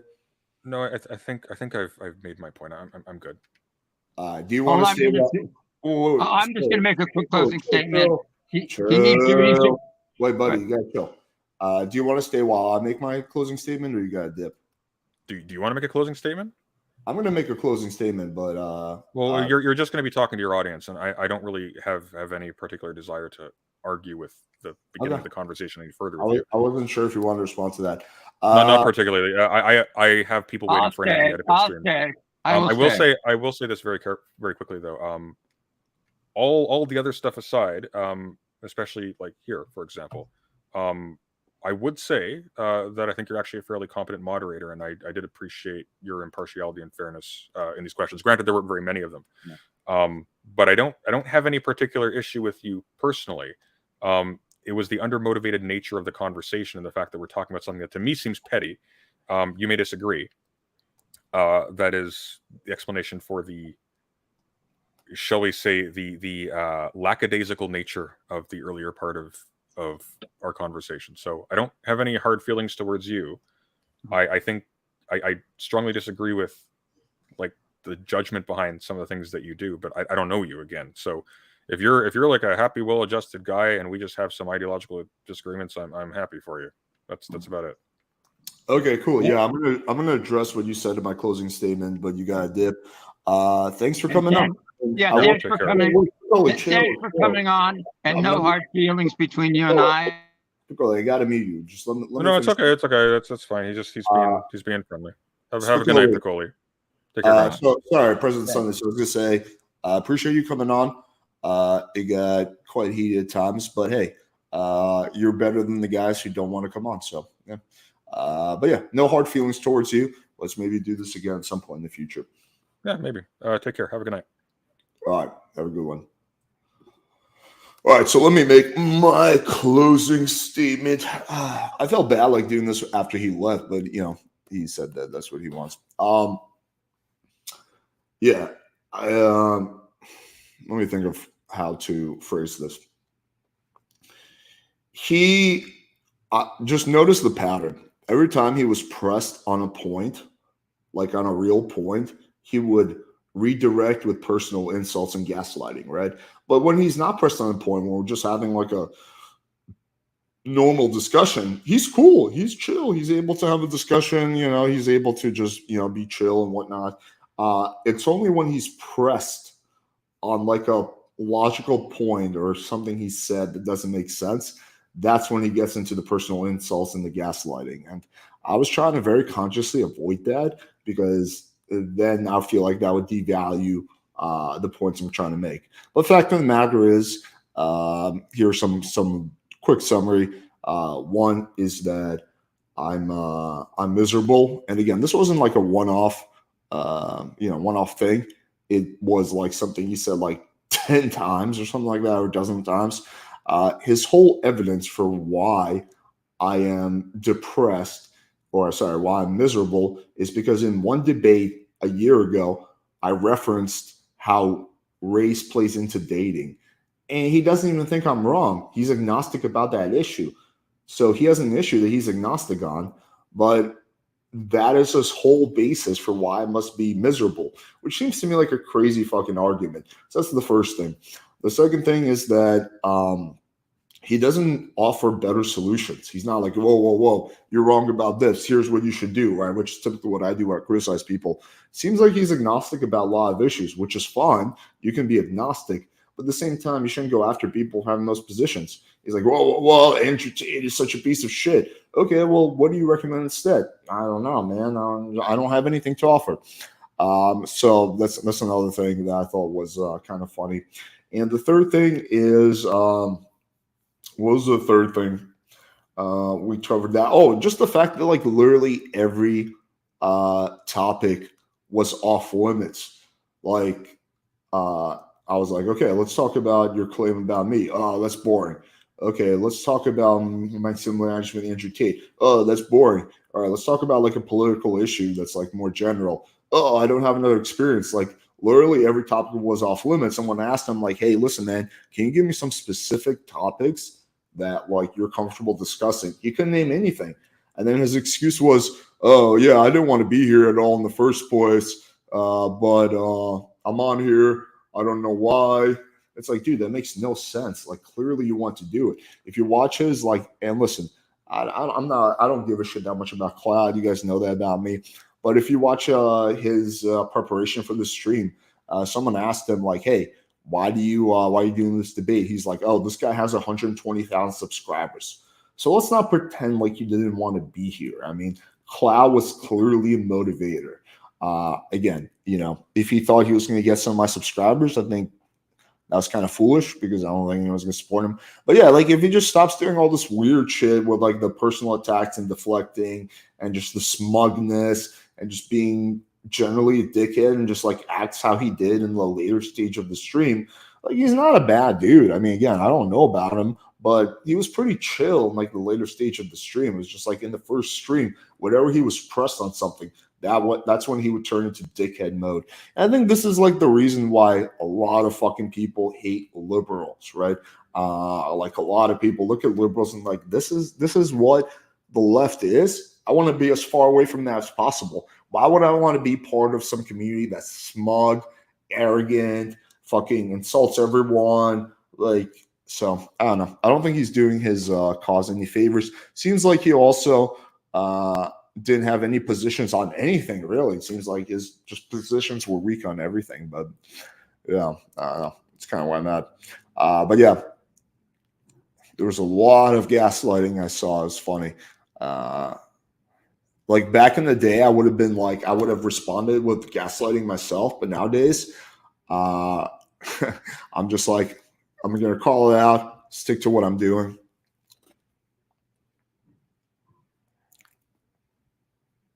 All right, let's go through a few questions. We'll wrap up. What's his beef with Ariad? Her diploma, he said, yeah, it's something super dumb.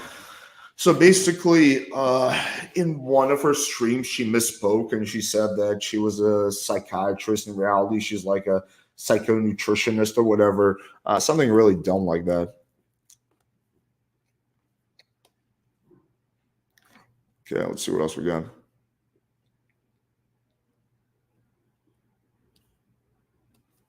Let me know in the chat how you thought I did. Alex, no offense, but you kind of look like shit right now. I agree. Yeah, I didn't really sleep well. So what? Not a big deal.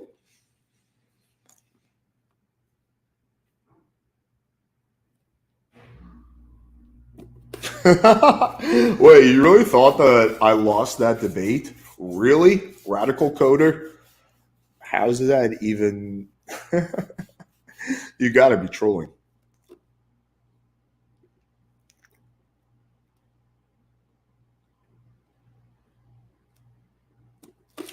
Alex, if you could fuck a big booty Latina, but you have to eat her ass every time to fuck, would you do it?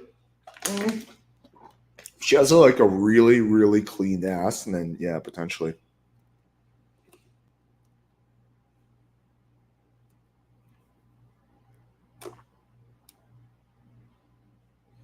What else do we have? Alex did terribly per usual. I didn't see the debate, but I know it to be true.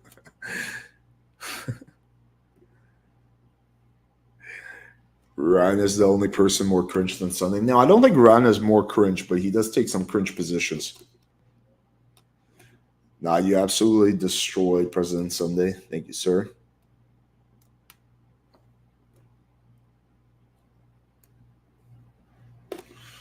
So about that Latina, what she was a gordita instead? Well, gordita means fat, so the answer would be no. No hate here, but I think the guy was trolling you from beginning to end. The sad thing is he was not. He was dead serious. That is, I've watched enough of his other content. This is who he is, just like a smug leftist. Alex, what do you think President Sunday's late count is? Low, single digits probably.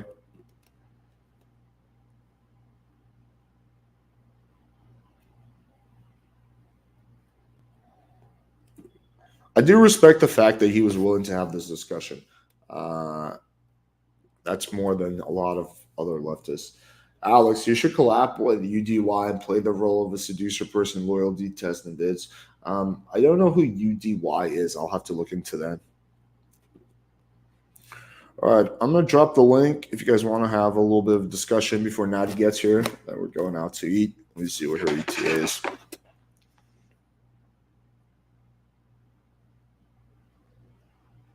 Depends on. Alex, do you know how restrained I had to be to not roast that dude? I can imagine, my man. And Alex, you kept me from telling my first, what my opening line or joke was going to be? Oh, go ahead. Maybe you can answer it. I was going to ask him, how many genders are there? Yeah, so I asked him that. He said that there's a lot of genders, but there's only exactly. almost an infinite amount, right? So you know what I was going to tell him? If there are so many goddamn fucking genders, then how come you're not getting laid? Well, I think he said he's in a complicated relationship, whatever the fuck that means. Yeah, it means he's got a trans woman girlfriend, a gay boyfriend. Well, let's not get into the homophobic thing.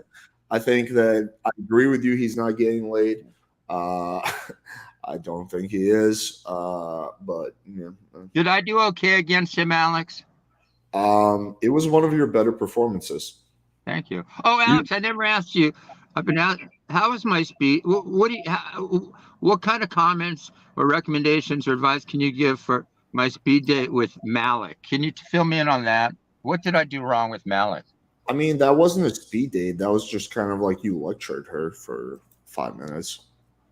But I ended up getting her for the next round.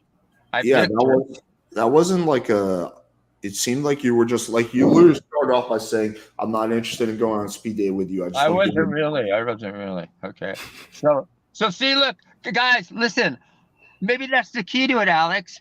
If you go in thinking you're going to go on a date and get the girl, you may not get her. It's right what Alex says. If you go in there nonchalantly, like into a bar, thinking I don't want to pick up anybody or meet anybody, a lot of times you do end up meeting somebody. Isn't that true, Alex? I'm sure there's a little bit of something to that, but yeah, I think you should do like a legit speed date, like next time we do one. I have a girlfriend, Alex, and I feel if I go on a speed date, it would be cheating on her. Really? I'm that type of guy. I literally am that type of guy. Look, you think it would be like your girlfriend would think it's cheating just because you have a conversation with another girl? No, she wouldn't give a shit. She'd think it's funny. I'm the simp that would think it's cheating on her. No, just kidding, Alex. No, I just don't have any reason to, because I don't date. I have a girlfriend. It should be used for guys who need the dating experience. Yeah, but it would be funny. You can show the guys how it's done. All right, maybe I will. Maybe I want to. Okay, Radical Coder, you seem to think Alex lost.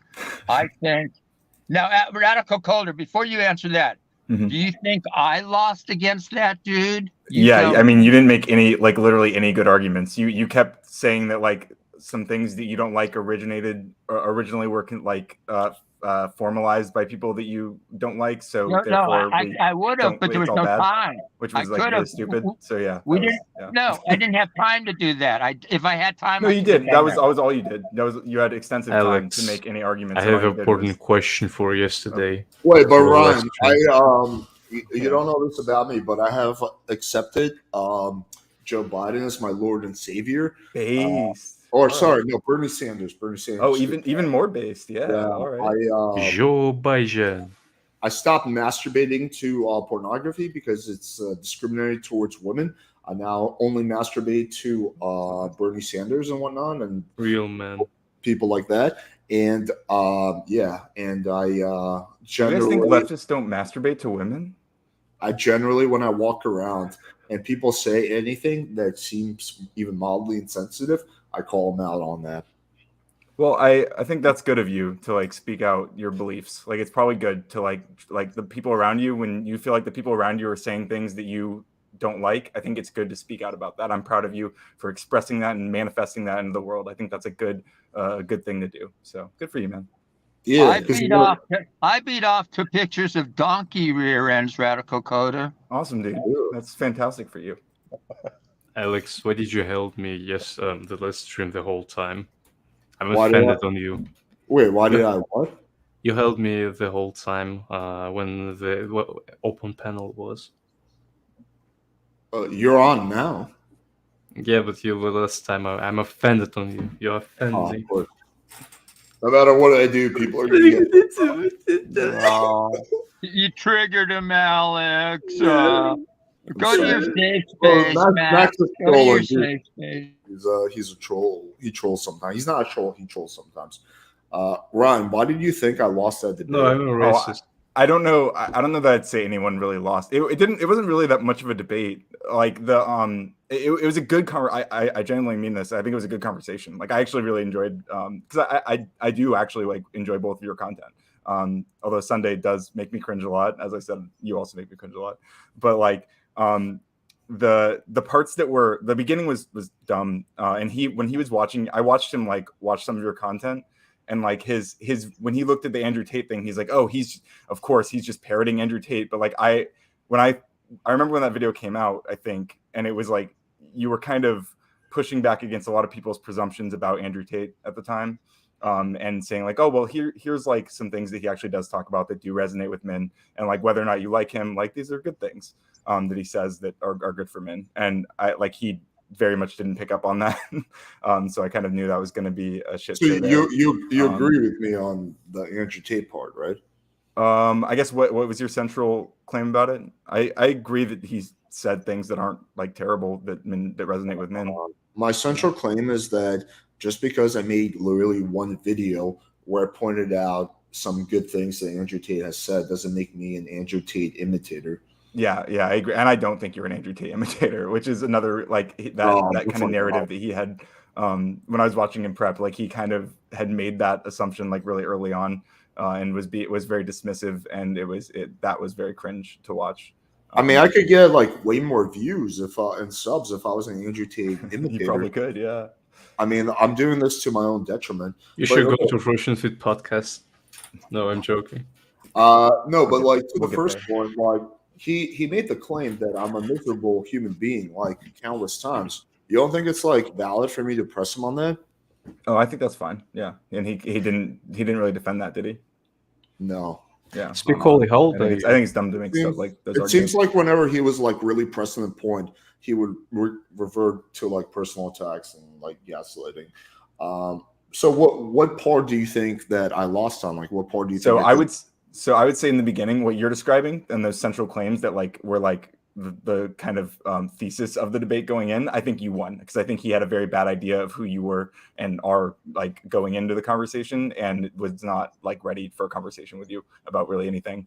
But as it went on, I thought it was interesting, especially when you saw like his eyes light up when he started talking about like leftism versus liberalism and like the understanding like the relationship between like liberal ideology and private property and like who's private who owns what and when does that start and stop and all these interesting questions around that stuff are things that extend further into like leftist ideology that separate it from liberalism, I think. And I agree. When he was talking about all that, it was cool, and he was right.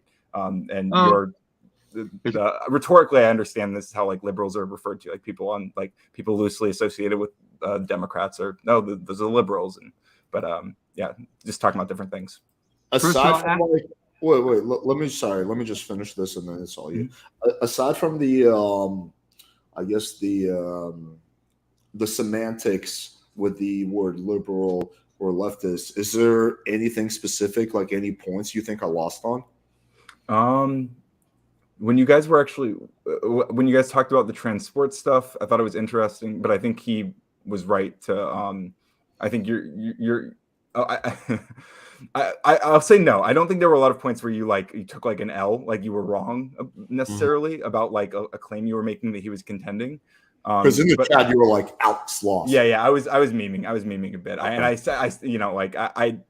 I think there were parts where like he was making claims that I was like, oh, this is like, or he's talking about a thing that like I know that he was making strong, like when he was talking about the evergreen stuff. But like again, these are all things that you guys weren't on the same page about or don't. So it's kind of like silly to say like who really won in a lot of these. But like, I'm sorry, I lost my head. So Alex, I just think that I like the fact that he deflected and like regressed to like personal insults whenever he was pressed is a pretty strong indicator of the fact that he's got nothing to say. And I think that we shouldn't really be making false claims about people without like evidence. Like Ryan is a liar, and you're like, well, why am I a liar? I don't know, but you seem like a liar. Like that's not really cool. Yeah, and he also the gaslighting was like, oh, bro, I know you're triggered. I know you're triggered, bro. I know you're really bothered by it. Like everyone who watched my channel knows I don't give a shit. I get attacked by people way more important than him. So like when I see that kind of like gaslighting, I'm just like, come on, dude. Like really? Alex, let me make a point. First of all, when these leftists get when they don't have an answer for anything in a debate, they either deflect the response or they just gaslight you. And also, people don't realize leftists and liberals are different. I'm an old school liberal from the 60s.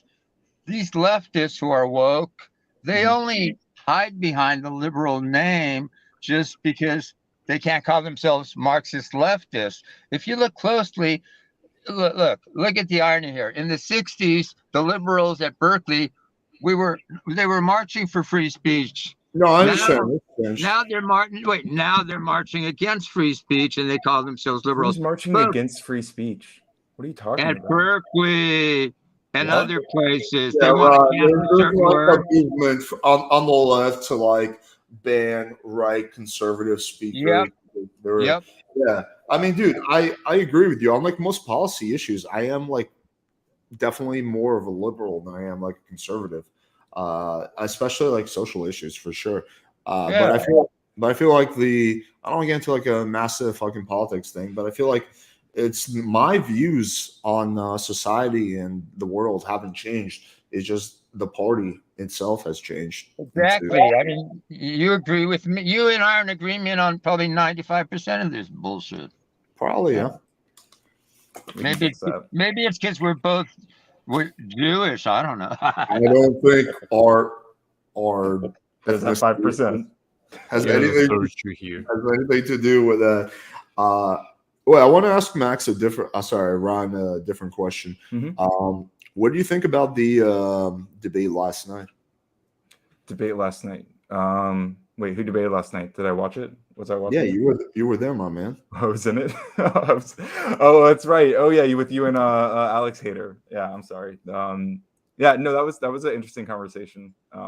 I think he was playing up some of like the way he was talking about the black pill. I mean, some of the things he said were like really insane, but then like other times it just kind of felt like you were just talking past each other a bit, or like talking about slightly different things again. But like, yeah, I don't know. He was fun. Like it was a nice conversation. Yeah, I feel like that's my feedback. The first guy was just a massive dipshit. The guy that just kept but yeah, like I wouldn't take him seriously. The second, I thought it was really funny that I gave him 20 minutes and he could not name one actual thing that he disliked about me. He just hates me. But I was like, all right, what do you hate about me? What makes me a soy boy? What makes me a bitch? You're a little bitch. Yeah, that's it. Couldn't name one actual thing, which to me that seems like fucking crazy. But the second guy was actually reasonable. I thought it was cool how I took him from and look, I'm not delusional enough to think that I'm like substantially long-term changing his ideology. I think he believes the same exact thing, but it was cool to watch him go from looks don't matter at all to looks matter. I'm sorry. Game doesn't matter at all to game matters, but you gotta meet her looks threshold. I'm like, okay, so that's a major fucking shift. I thought he said that pretty early on in the conversation, but I could be mistaken. I kind of feel like I kept moving him and nudging him. Maybe. Alex, I think rate my new StreamYard drip. Seen worse. But you, Ryan, my man, you were giving him too much of the benefit of the doubt. Like you were trying to, I guess, like prescribe your own issues with the pickup community onto him.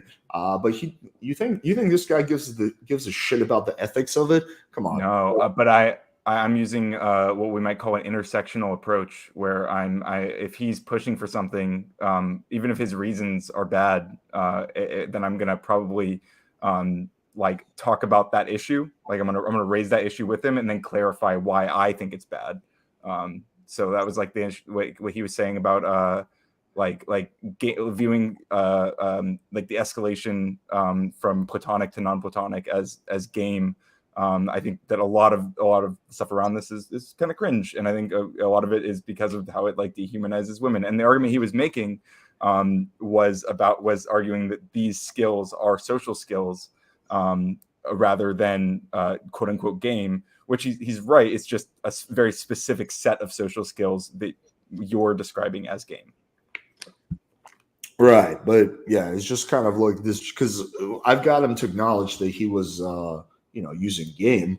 He's just allergic to the word game. He just like I feel like black pillars get so triggered by the word game, but as soon as you replace it with another word like social skills or charisma, they're like all about it. But it's just I think that's kind of the disagreement though, the issue, part of it at least, that he's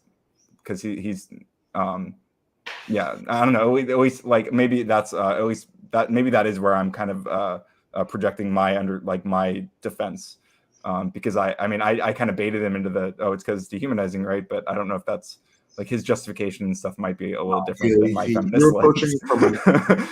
If he subscribes to the black pill, it's probably he doesn't give a shit about that. I mean, you will acknowledge the game exists, right? I acknowledge that what you call game exists. Yeah, I just don't personally call it game. I mean, I might like in passing. Like I do think there's like reasons to be critical of that. Or like scrap it then. Yeah. What? Damn, man, are you like a fusion between a blue pillar and a black pillar? I don't think I'm black pill. How would you describe then? Well, sorry, yeah. How would you describe then how the game itself? I mean, I would use. There's a lot of different words. Like we're talking about a specific kind of social skills, but like a wide net of manifesting these skills. Like it's. I mean, I don't think game like is like inherently a bad way to frame it, but I think it has issues. How would I mean, you like even words like Riz, I think are fun and fine. What's the issue with the word game? I think it's again there are contexts where I would take more issue with than others. I think that the way that a lot of people interpret it, I think that they view the women in the game as NPCs. How about the new word? Let's call it tactic. But so as long as you don't view the women that you game as NPCs, then game is okay. I mean that's probably the main thing that I feel, and I could be wrong about this. That's the sentiment that I feel people are likely to manifest through the game framing. That's probably the biggest one. I've never seen that. Yeah, I don't know. It's just it's just a feeling I get from some of the people who talk about it. I'm not saying that you're doing that necessarily, but I think that because like I think your strategies have a lot of like variety and stuff, and talk about like being like more individualistic in your approach. I think so. Like maybe the criticism of like here are these like specific strategies that you can use to get this kind of character to sleep with you, and it's game. I guess is the game. The game is to find the right words to say so that you can like. There are people who, and again, this is why I like your community more than others. There are people who take this over the top, and people who edge more into like manipulation tactics and stuff, and like misleading women and stuff like this. That I don't think is that uncommon. Yeah, this is like. I'm not necessarily accusing you of making a straw man argument. This is a straw man argument I hear a lot. Is that like, oh, game is just like coming up with the right set of words to like trick a girl into having sex with you. But even if you want to do that, that doesn't really work. There's no like magical script that gets girls to fuck you, right? Because your sub-communications are way more important than your regular communications.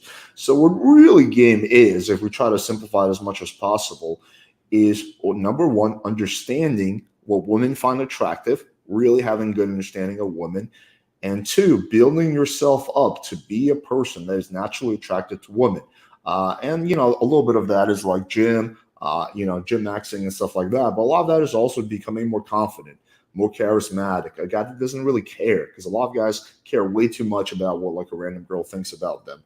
A guy who is not afraid to express his boundaries, right? And that is like interchange. That's not going to happen with like a set of lines. So like whenever I explain that, like no one really knows like how to respond to that. I mean, I agree with all those things being good. I don't know. All I'm suggesting is that like there could be, and I think there are like conversations to be had about like the word game. Sometimes I'm not asking you not to use it, you know. Yeah, sure. And I'm definitely not asking you not to like package the things that you do into it, because I think those are valuable things. Yeah, sure. I think there are ethical discussions that I've had already and that could be had.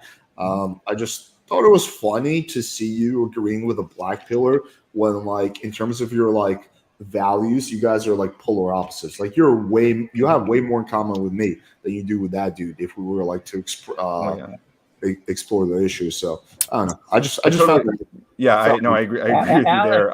Hang on.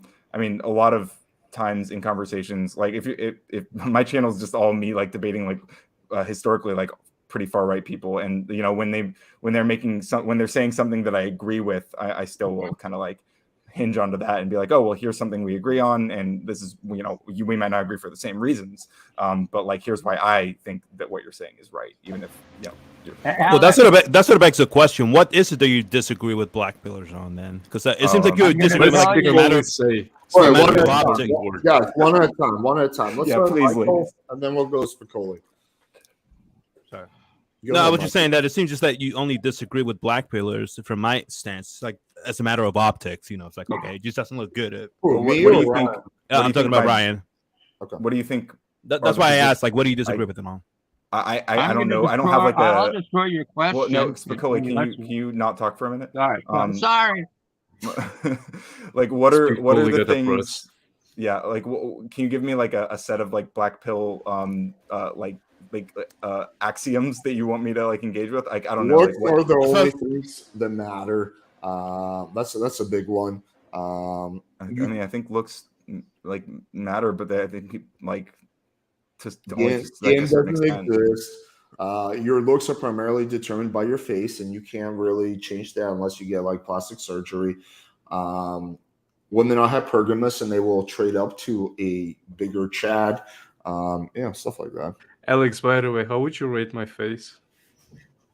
Who am I looking at? Thanks for the detour, by the way. Wait, sorry, who? Me. Say your name, because sorry, it's like fucking going crazy. There's a lot. Swag Messiah. I can't see your face right now, my man. So, what do you mean you can see my face? How would you rate my face, Alex? You want me to rate just your face, or you holistically in general? No, just to like compare what Looks for El said. He said that I'm looking like a normie.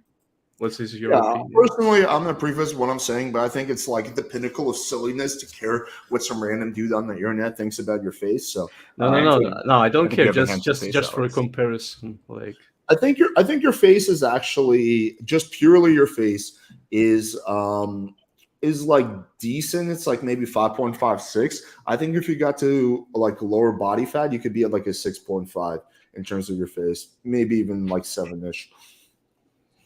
No, it's worse than it Looks for else. So to the black pill questions. Yeah, let's get out of your universe there. Go back to Alex said I was next, right? Go. Okay. Let's let. Here's the thing. Go ahead. I think you say a lot more when you just be quiet, dude. Like, I don't know. Well, you're going to be quiet after you hear this. I'm kidding. Let's let Spicoli respond. Go ahead. Yeah. Here's the 3 reasons.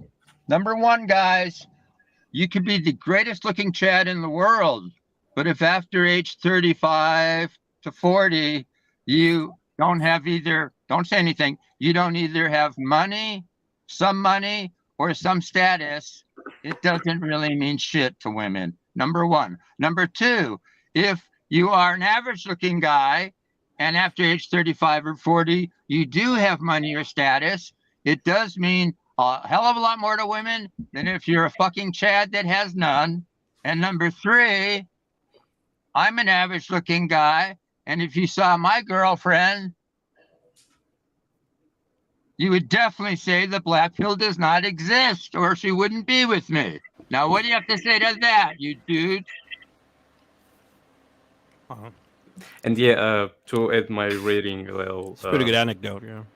Like, I don't know why, but my camera reflects me on like 1 point worse than Oh, I'm geez, are looking we still IRL. talking about your facial rating? I don't know why. Yeah, let's talk about Swag's face. That's a lot more interesting. Why Swag are dudes style. so interested in this stuff? This is like, dude. I think the black pill is doing. No, I just spoke to Yeah, Flux yeah. for L to No, understand. Alex, hold on. You know why these young guys are into facial ratings so much? Because they don't have any money or status. It's like guys in high school have to rely just on their looks because they have no money or status. I don't think that's actually the main reason. I think the main reason is because they've been listening to too much black pill stuff and they're worried about that. Yeah. I think that it's pretty cringe to ask other dudes on the internet to rate your face. But hey, I'm happy to Why? do it. We awful exist. And Alex, isn't looks only about? Look, don't you think it's 30% status, 30% money, 30% looks when it all's factored together?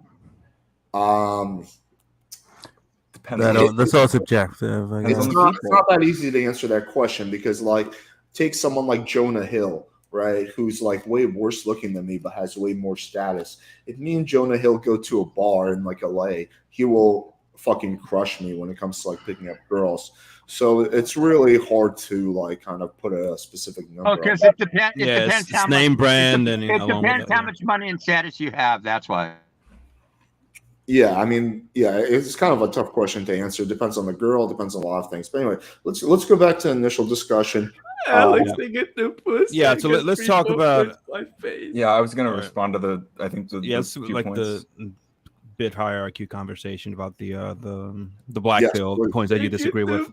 Yeah, wait, so dude, I mean, stop. Obviously, like people who look better, like almost like taught a lot. It's kind of a truism that like people who are more attractive are more attractive. Like like that's obviously true, but like at the end of the day, like there's a lot of frankly like ugly people who wait hold on this is a response. Stop. Well, let him finish. I mean, yeah, okay, go ahead. No, I was saying that you just make sure that you're responding to the points that Alex brought up about the black pills. So just make sure like that you'll remember the things that he brought up and like your response to that. Can you clarify Alex, like what I'm responding to that I yeah, that's why I wanted to have Alex restate the black, because it's been a minute since you brought up those points of contention, Alex, if you like. Yeah, so I mean, there's a lot of things. Also, you gotta keep in mind the black pill is a collection of content creators. So someone like Weed Waffles, who's more moderate, he says that looks are only 60%. That's very different than someone like Scribe, who thinks looks are like 100%, right?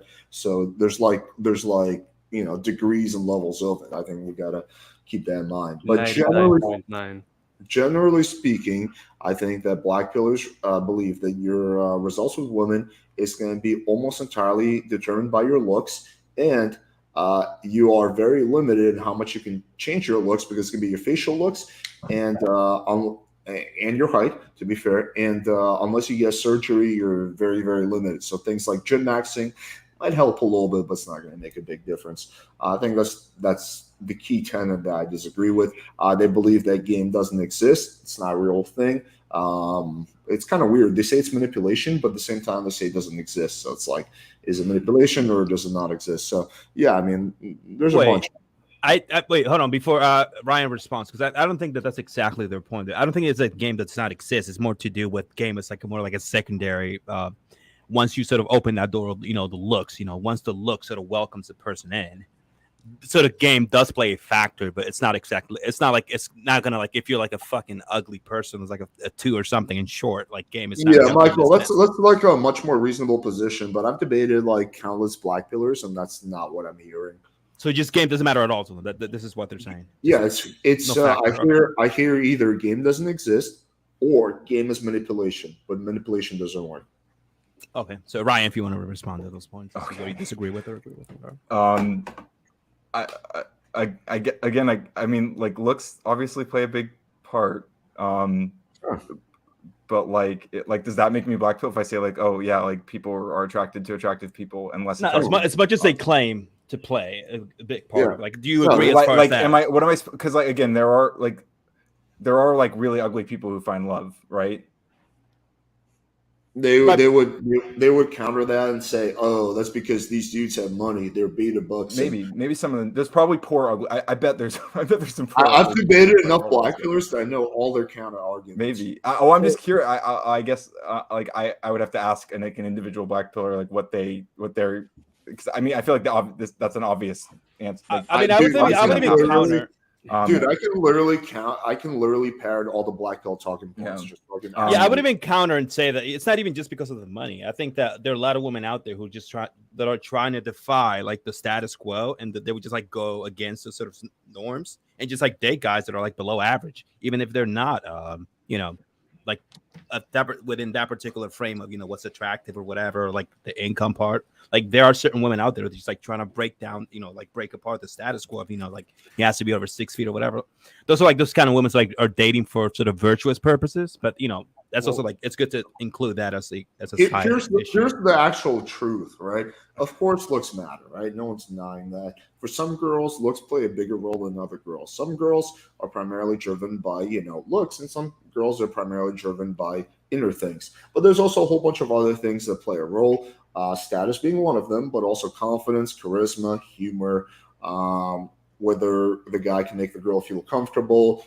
There's so many other inner factors that play a role, right? And how much is each thing, looks versus confidence, again, depends on the girl. Typically, as girls get older, they focus more on the inner stuff than the outer stuff, but even, again, with the younger girls, right? Also, I think black pillars make it seem way too black and white, where it's like you're like either meet her looks threshold or you don't.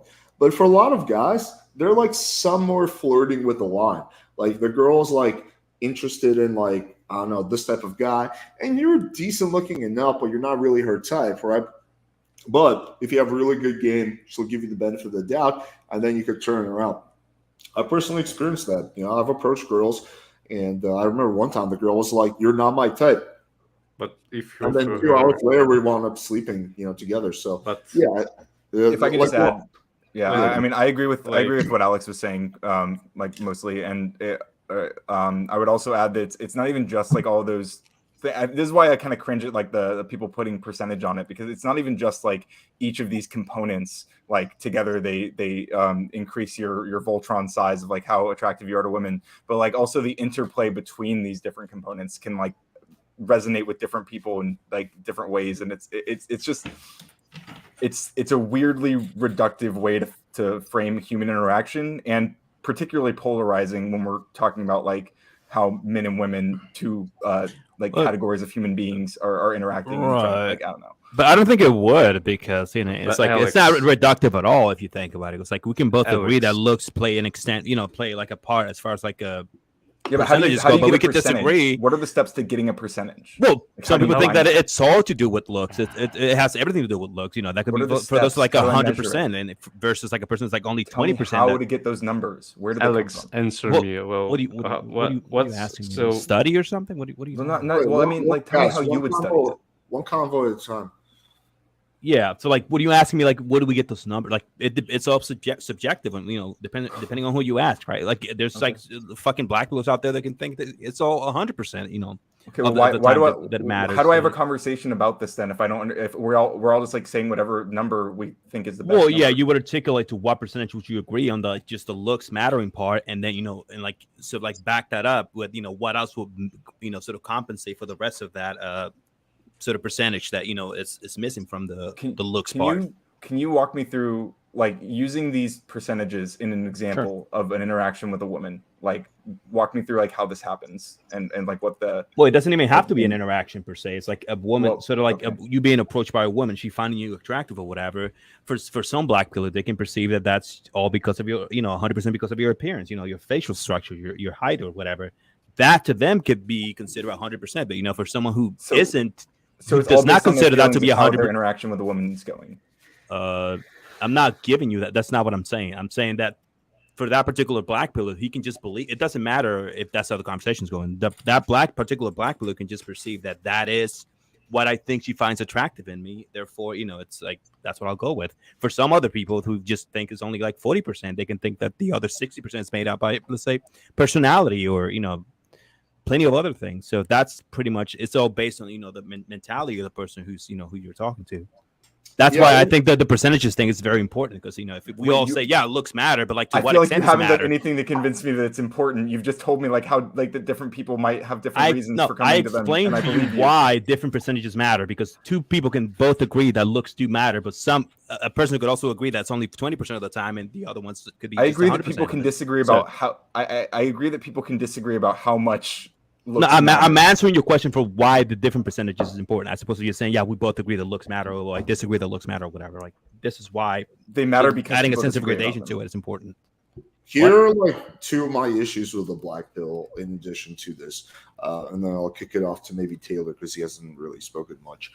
Number one, I feel like it's a religion. It becomes part of your identity. Last night I asked that guy, okay, what kind of evidence would I need to show you for you to question, your belief? And he could not name that for like 10 minutes. He's like, dude, I don't know. Right. And that's kind of the sign because there's a lot of info you could show me that would get me to question, my beliefs on pickup and look and whatnot. So I feel like at that point it becomes a religion for a lot of these people. It just becomes their identity.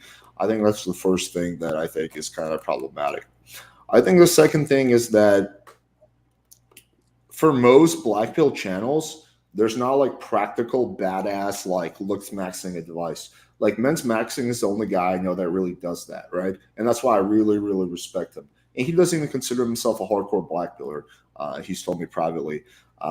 My issue is that pretty much every single black pill channel is just complaining, whining, victim mindset, complaining, whining, just no practical solution, just complaining. It's over, bro. It's over, bro. And just like setting men down, Sometimes it's gonna become true. Setting men down the wrong path and it's fucking men over, honestly. And it's not good, not a good thing for men to. But look, if black pill was all about giving practical looks maxing advice, I'd have no problem with it, right? I'd be like, okay, yeah, like this is good looks maxing, but it's not. That's only a tiny amount of the black pill. If you look at like most black pill content creators, they're not in good shape. They're either skinny or they're fat. How many fucking black pill content creators are jacked? Just Men's Maxing from what I've seen. None of the other ones, right? So yeah, they say looks maxing is the main thing that matters, but they don't really seem to give a shit when it comes to looks maxing. Yeah, with the exception of Men's Maxing. Alex, how to sort the phone numbers with girls whom you hooked up? Have what? How to sort the numbers with girls with whom you've hooked up, like to in the future avoid some confrontations, like What do you mean? you forgot your face or so on. He's got so many numbers, bro. Like he's got to he needs help. Wait, what do you mean? What do you mean sword? I don't understand what that means. Oh, sort of like fucking you, like for example, who hooked up with a bunch of girls, right? Bunch number of girls, and yeah, you like Just text them all, what are we? I mean, so, I typically go ahead. I typically like in my phone, if I had sex with a girl, I give her like a star next to her name. If it's a girl that I like and that like I want to I have some feels for the girl, I'll give her 2 stars. And like Natty's like the only girl that has 3 stars, right? So that's like typically how I'll kind of do it from an organizational perspective. Oh, thanks for that. Let's let Taylor talk because he's been on here. He hasn't been able to say. Can you hear me? Yeah, we can hear you, buddy. Okay, cool. Yeah, I'm a big fan. This is my first time getting on, but I jumped on earlier for the President Sunday stuff, but I missed the black pill debate yesterday. All I really have to say, I guess, is I feel like it's just natural for people to try to reduce things to one factor. So for me, I think that could maybe explain a lot of the black pill fixation on looks. I mean, especially when you're younger, you like to try to reduce the complexity of the world and you become really dogmatic about this is the one key way to progress in life or whatever. So for black pillars, that looks for women is the thing, because I think the reality is, I know we're talking about all these percentages, but there's really just a threshold on all the different factors. I mean, if you're below a certain level in looks or status or money or social anxiety, whatever, you're gonna fail. So that factor becomes like 100%. Sure. Well, it's not 100%, but generally yes. But like for example, I know I keep referring to this, but like going back to the client that I had that had cerebral palsy, right? Like this guy had severe cerebral palsy. I'm not gonna like mimic him because I feel like that would be disrespectful, but it was like severe. And you know, up until the point of the of our conversation, he told me that he was only having sex by paying for prostitutes, right? Which takes a toll on a man's mental health, and he didn't want to do that. You know, and I told him straight up, I was like, "Hey, listen, dude, like it's gonna be a tough road." Because one of the things he said, because I always ask like my clients, like, what you know, what kind of results do you want? He's like, I want to have the same results as you. I'm like, dude, it's not gonna happen. Like, I mean, not unless you become famous or something like that. Like, it's just that's not realistic. But we can improve your results, right? We can get you something a little bit better than you have now, or moderately better, or even significantly better. And like, you know, he had to go through massive volume, but now he has a girlfriend from Tinder. Now look, is the girl like a fucking smoke show? No, she's like very, very average looking, right? But that's a fucking massive step up in this guy's direction. And also, contrary to popular belief, I didn't push him into making that video. I was apprehensive. He wanted that video. He said, "Listen, man, if I can get laid without paying for it, can I be in a video? I want to motivate people." So it wasn't me pushing him into the video. He wanted it, and you know, I was like, okay, well, this is interesting. You know, I felt some type of way about doing it. I didn't want to make it seem like I'm taking advantage of the guy, but yeah. But so yeah, anyway. With how many chicks? Yeah, sorry. So anyway, so we did the video, but that's like a massive step in the right direction for that guy, and that guy has a massive disability. So it's not really black and white, like you're too ugly or you're too like whatever handicapped. It's like for some girls, I'm 3.5.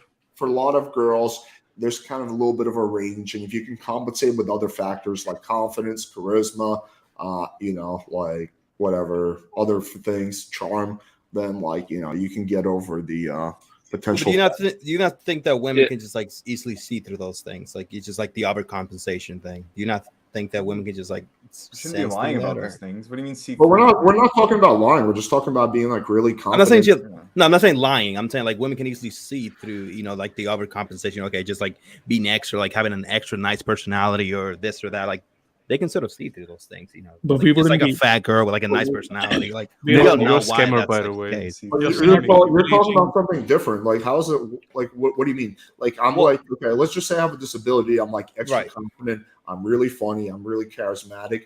Like, what is there for a girl to see through that? Like, those are. For you to first of all be trying to find a mate, being like a person that's like physically disabled, like that, they wouldn't otherwise be interested in you. I mean, obviously, that's going to motivate you more into like being more, let's say, having a better personality or attitude or sense of humor or whatever. Well, that's a good thing. And I think that.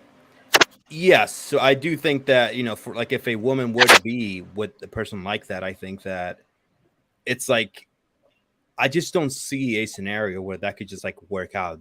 I don't see like genuine desire in that particular, you know, like. Well, I just explained to you a scenario with a guy with cerebral palsy. But okay, so what did he have to do to like overcompensate with the fact that he had that, you know, illness? He had to run massive volume on Tinder, go on dates with a bunch of girls, so a good amount. Also, he put up a funny twist to describe his disability. He just put, I walk kind of funny. I walk kind of funny, but you'll find out what that is. Right, but that's basically self-deprecate. Like that is just. Again, that's just an overcompensation for what you're lacking as a person that's mentally ill. But he has a girlfriend now that he loves. Like, yeah. How is that overcompensation? It's overcompensation is if someone comes across like way too confident, and like you can kind of tell like, okay, there's something off. No, there could also be self-deprecation to just give the impression that you're very thick-skinned about, you know, whatever people could say about you. But the end result is that he has a girlfriend that he loves, so he accomplished his goal. Also, it seems like the point isn't to overcompensate, but it is to compensate for things that you might like dimensions you might be lacking in with other dimensions where you're less lacking in. Yeah, that's So, yeah. How many if you girls, overdo it, of course, then you'd be overcompensating, like Exactly. definitionally. how right? many girls did he smash, by the way, besides hookers? Not many. Maybe like 1, 2, 3. I don't know. Not a lot. That's impressive. But again, like you gotta keep in mind, this is a very, very fringe case. This is a guy who has a massive disability. Like we're talking to the point where we had a conversation. I literally couldn't understand anything he was saying for the first half hour. You have to like legit get adjusted to his speech. Like this is not a minor. This is a significant, major disability. But he had like the best mindset ever. Yeah, I just doubt that like any normal woman like out there would just be into a person like this. It could just be me. It's like it's just extremely negative about it. You know, it's like pessimistic about these things. Well, he didn't need a normal woman. He needed one exceptional woman, and he found her. Yeah. First of all, do you know anything about the girl he's dating? Like, how can you make the claim that she's not normal when you don't? No, know? I've never claimed that she wasn't normal. I'm just saying that it's just hard to imagine a person that's like She was a gold digger. into a. Well, he that doesn't begs the really- question: was he like a rich person or? No, not really. He doesn't really have much money. Like, what did he have of desire that like a person could just like say, okay, this guy's like Well, mentally like- ill, whatever. He has this I mean, or that. that's But the question you're asking is He has a really, really good attitude. He's very positive. He's very detail oriented. I think he's just in general like a very good human being, a very kind heart, which matters. I think that once you get used to his way of talking, he's actually fairly funny. So he's got good qualities for sure. yeah, I don't buy it. Sorry. Alex, you Fair don't enough. understand. It's But different that's thing. like- He that's can literally get People what with the cerebral actually palsy find love. when dude. when I'm we give just super examples pragmatic, of I'm sorry. something actually working, and then they're just like, "Oh, I don't buy it." Okay, what's the point? Because we are Alex, giving it's you different. You Well, I don't buy understand. that like this extra additives or whatever like made him like just like gain this just genuine desire from a woman who's like that's what like I wanted to You know a think she little bit of doesn't background like on this you woman. just think she doesn't So like why him, do doesn't you like I him? think that why do you think his girlfriend is with him? that's what I'm He saying. Like I doesn't have have to money, look that's into true. like the actual what she looks like. She If wouldn't she's tip also like him. an out like like a special person who's also like struggles to find a mate or whatever. So this is like it sort of begs the question. Like I'm But don't you think curious it's a little what kind it of is that like she's look, if you did your research and then you came with solid reasons, that's one thing. But don't you think it's a little kind of like nuts to like say that this girl's not with him, just making your own with him assumptions without having any Well, you guys are research done? why this She just weird wants to virtue tip him, don't signal? It's worry. like no, I'm just saying, like it just doesn't seem to add up. Like a normal woman not being to like Yeah, to a but guy that- that's like it has It this- doesn't add up so, with like, the way it's that adding you up view to the your world. narrative. Yeah, That's the thing. Like it's not adding up to your narrative. yeah. Exactly. what narrative? What are you talking And that, about? hence it's false. Like hence you're not going to buy it. You can just be like, okay, it's not falling into my narrative, but maybe I guess I need to Yeah, I'm research just more, being a like, I just hateful person look- here. look Why are we into doing this. this like fake performative shit here? Like I'm just like being honest. Like why are we like holy shit, dude? Okay, but whatever. Nathan, you can I mean, get like, no there's things you bitches. don't know You're that fat. actually You don't know nothing about him. Like what? Why are you Yeah, judging dude, people? it's Like, not- it's dude, not what? a- Are we like? Aren't we it's past not a- this point? No, dude, You're a scammer. it's not a fake performance. I like don't really give a shit either way. It's just that like you're making a claim about his relationship. You don't know anything about him. You know nothing about the girl, which I think is kind of nuts. Like at the No, that's very fair least, I take do an actually agnostic have a- position until you actually like do your Exactly, yeah. research. Yeah, that's This why is I held exactly- my judgment, until This is exactly what I called out that fucking President Douche Sunday for, because he made pretty strong claims about like me and other people without having done even a tiny amount of research. I think that's kind of whack. Michael, what if she into him? what? What if she into him? Well, that's what I Like, wanted to know. I mean, what genuine. if she's equally as undesirable as he is? Sure, yeah, that could be. Yeah, what if- She's definitely, from a looks perspective, more desirable. I mean, she's like, It's pretty decent. yeah, like the dude is. I don't want to rate him because that could be disrespectful. Just put it this way: she is higher on the looks scale than he is. Okay, she could be an exceptional woman, I guess. That's fair enough. But the average woman, I don't think she'll be into a guy. Sure, but all you need Yeah. is one exception. a lot of women are not the average woman. Like a huge like. Basically, all of the women who aren't like outside of the bell curve. So there isn't just right? one Like all the woman women that's not on the average woman? outside of the average section. Oh shit! Thanks, bro. So like, there's a shit ton of women who fall outside of your. So like, it's just weird that your assumption goes to well, she must feel like a different way about him. Like, but whatever. We're past that. Back to your just based on the average sort of perception of what a person like that would be able to accomplish. That's all. Yeah. Say a person like that, but like 3 things about any of them. Like I know the guy has like a physical sort of type of illness that's not allowed to like function like a normal Alex, person. back to the pre-list topic, about the girls who like desires more looks than like inner sight and so on. How to overplay the girl who desires more looks? Like she looks to a guy who like she rates him only his looks. How to overplay her? Wait, yo, Indian P, did you just block the Greg show? No. It was a fake one. Oh, it was a fake one? Yeah. So because I see the admin tag on the other one, fake Greg. What the fuck? That's the guy. That's the real one. Okay. Yeah, those guys. Yeah, we've had a lot of fake accounts. I don't know why. I mean, Guys, who I has know, so I much know, I know time on you. their hands to keep doing this. I know you might think it's like kind of funny, but please don't create a fake account. We are taking that seriously. Also, any kind of direct threats of violence, we're taking seriously. You will be blocked for that.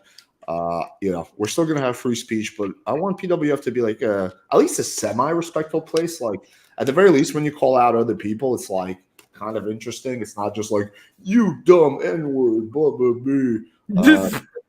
So let's not have that. Okay, your question was say that one more time. Yeah, how to overgain the girl who desires more looks in guy than his inner side? Like, you're not really gonna change her. That's the thing. You're not gonna change her what she's looking for or whatever. So yeah, there's not much you can do besides move on to a different girl. okay. Yeah. Nathan, you're fat, by the way. You have no game, you get no bitches, you're fat, you like weight 94 kilos, and yeah, you're a scammer. That's a gangster fan. I back all that shit up. That's how I do. That's how I give myself affirmations every day. That's exactly what I keep telling myself. Yeah, I'm a scammer. My teeth He's are. a public masturbator too. Wait, what did you say? He's a public masturbator too. A communist. I love going to the park. Yeah. Somewhere where there's you'll fake your results. Yes, I fake everything. Yes, even this is a fake. This is just Even a your hologram. face I'm not is really fake. here. I'm not here. This is just a hologram. Yeah. I'm somewhere else banging actually right now. I'm somewhere else banging. But he's secretly No, you're not. for white guy, Chad. Yeah, not a Indian guy. What a scammer! I expose you again. How dare you? I know. Yeah. Does anyone have anything they want to discuss? I'm gonna wrap up pretty soon. Wait, by the Alex, way, you're debating. Oh, sorry. You're debating Destiny tomorrow Yeah. about the like passport bro thing. Yeah. Yeah, I was surprised when he called you out on that. I felt like he was being like really biased because he was saying like that tells me a lot about you that you would like go to this other country for women of like certain values, and I don't know. It's just weird because he knows you are not like a weak I man. I don't think he was talking about me personally. I think he was talking about in general. I didn't take it personally, certainly. But yeah, we'll see. We'll see how it goes. Yeah, that'll be interesting. I'm interested for that one. Alex, how do you find game in club generally? How do I what? How do you find the game in club generally? Like, Well, I find don't. the chicken club. Like, I personally don't go to clubs. I hate clubs. I haven't been to a club in like a decade. I can tell you about like lounges, but I don't know much about clubs. Oh, I mean, the problem is like I'm fucking straight 2 days. I'm walking around the city and the malls, and there is a fucking minors everywhere, fucking underage students, I swear. They're fucking 15, 16 years old, and I'm scared to approach them. Oh, just get a porn actor to help you out. No, Just I'm don't approach someone who looks seriously. underage. Like it's They're okay. fucking in my city.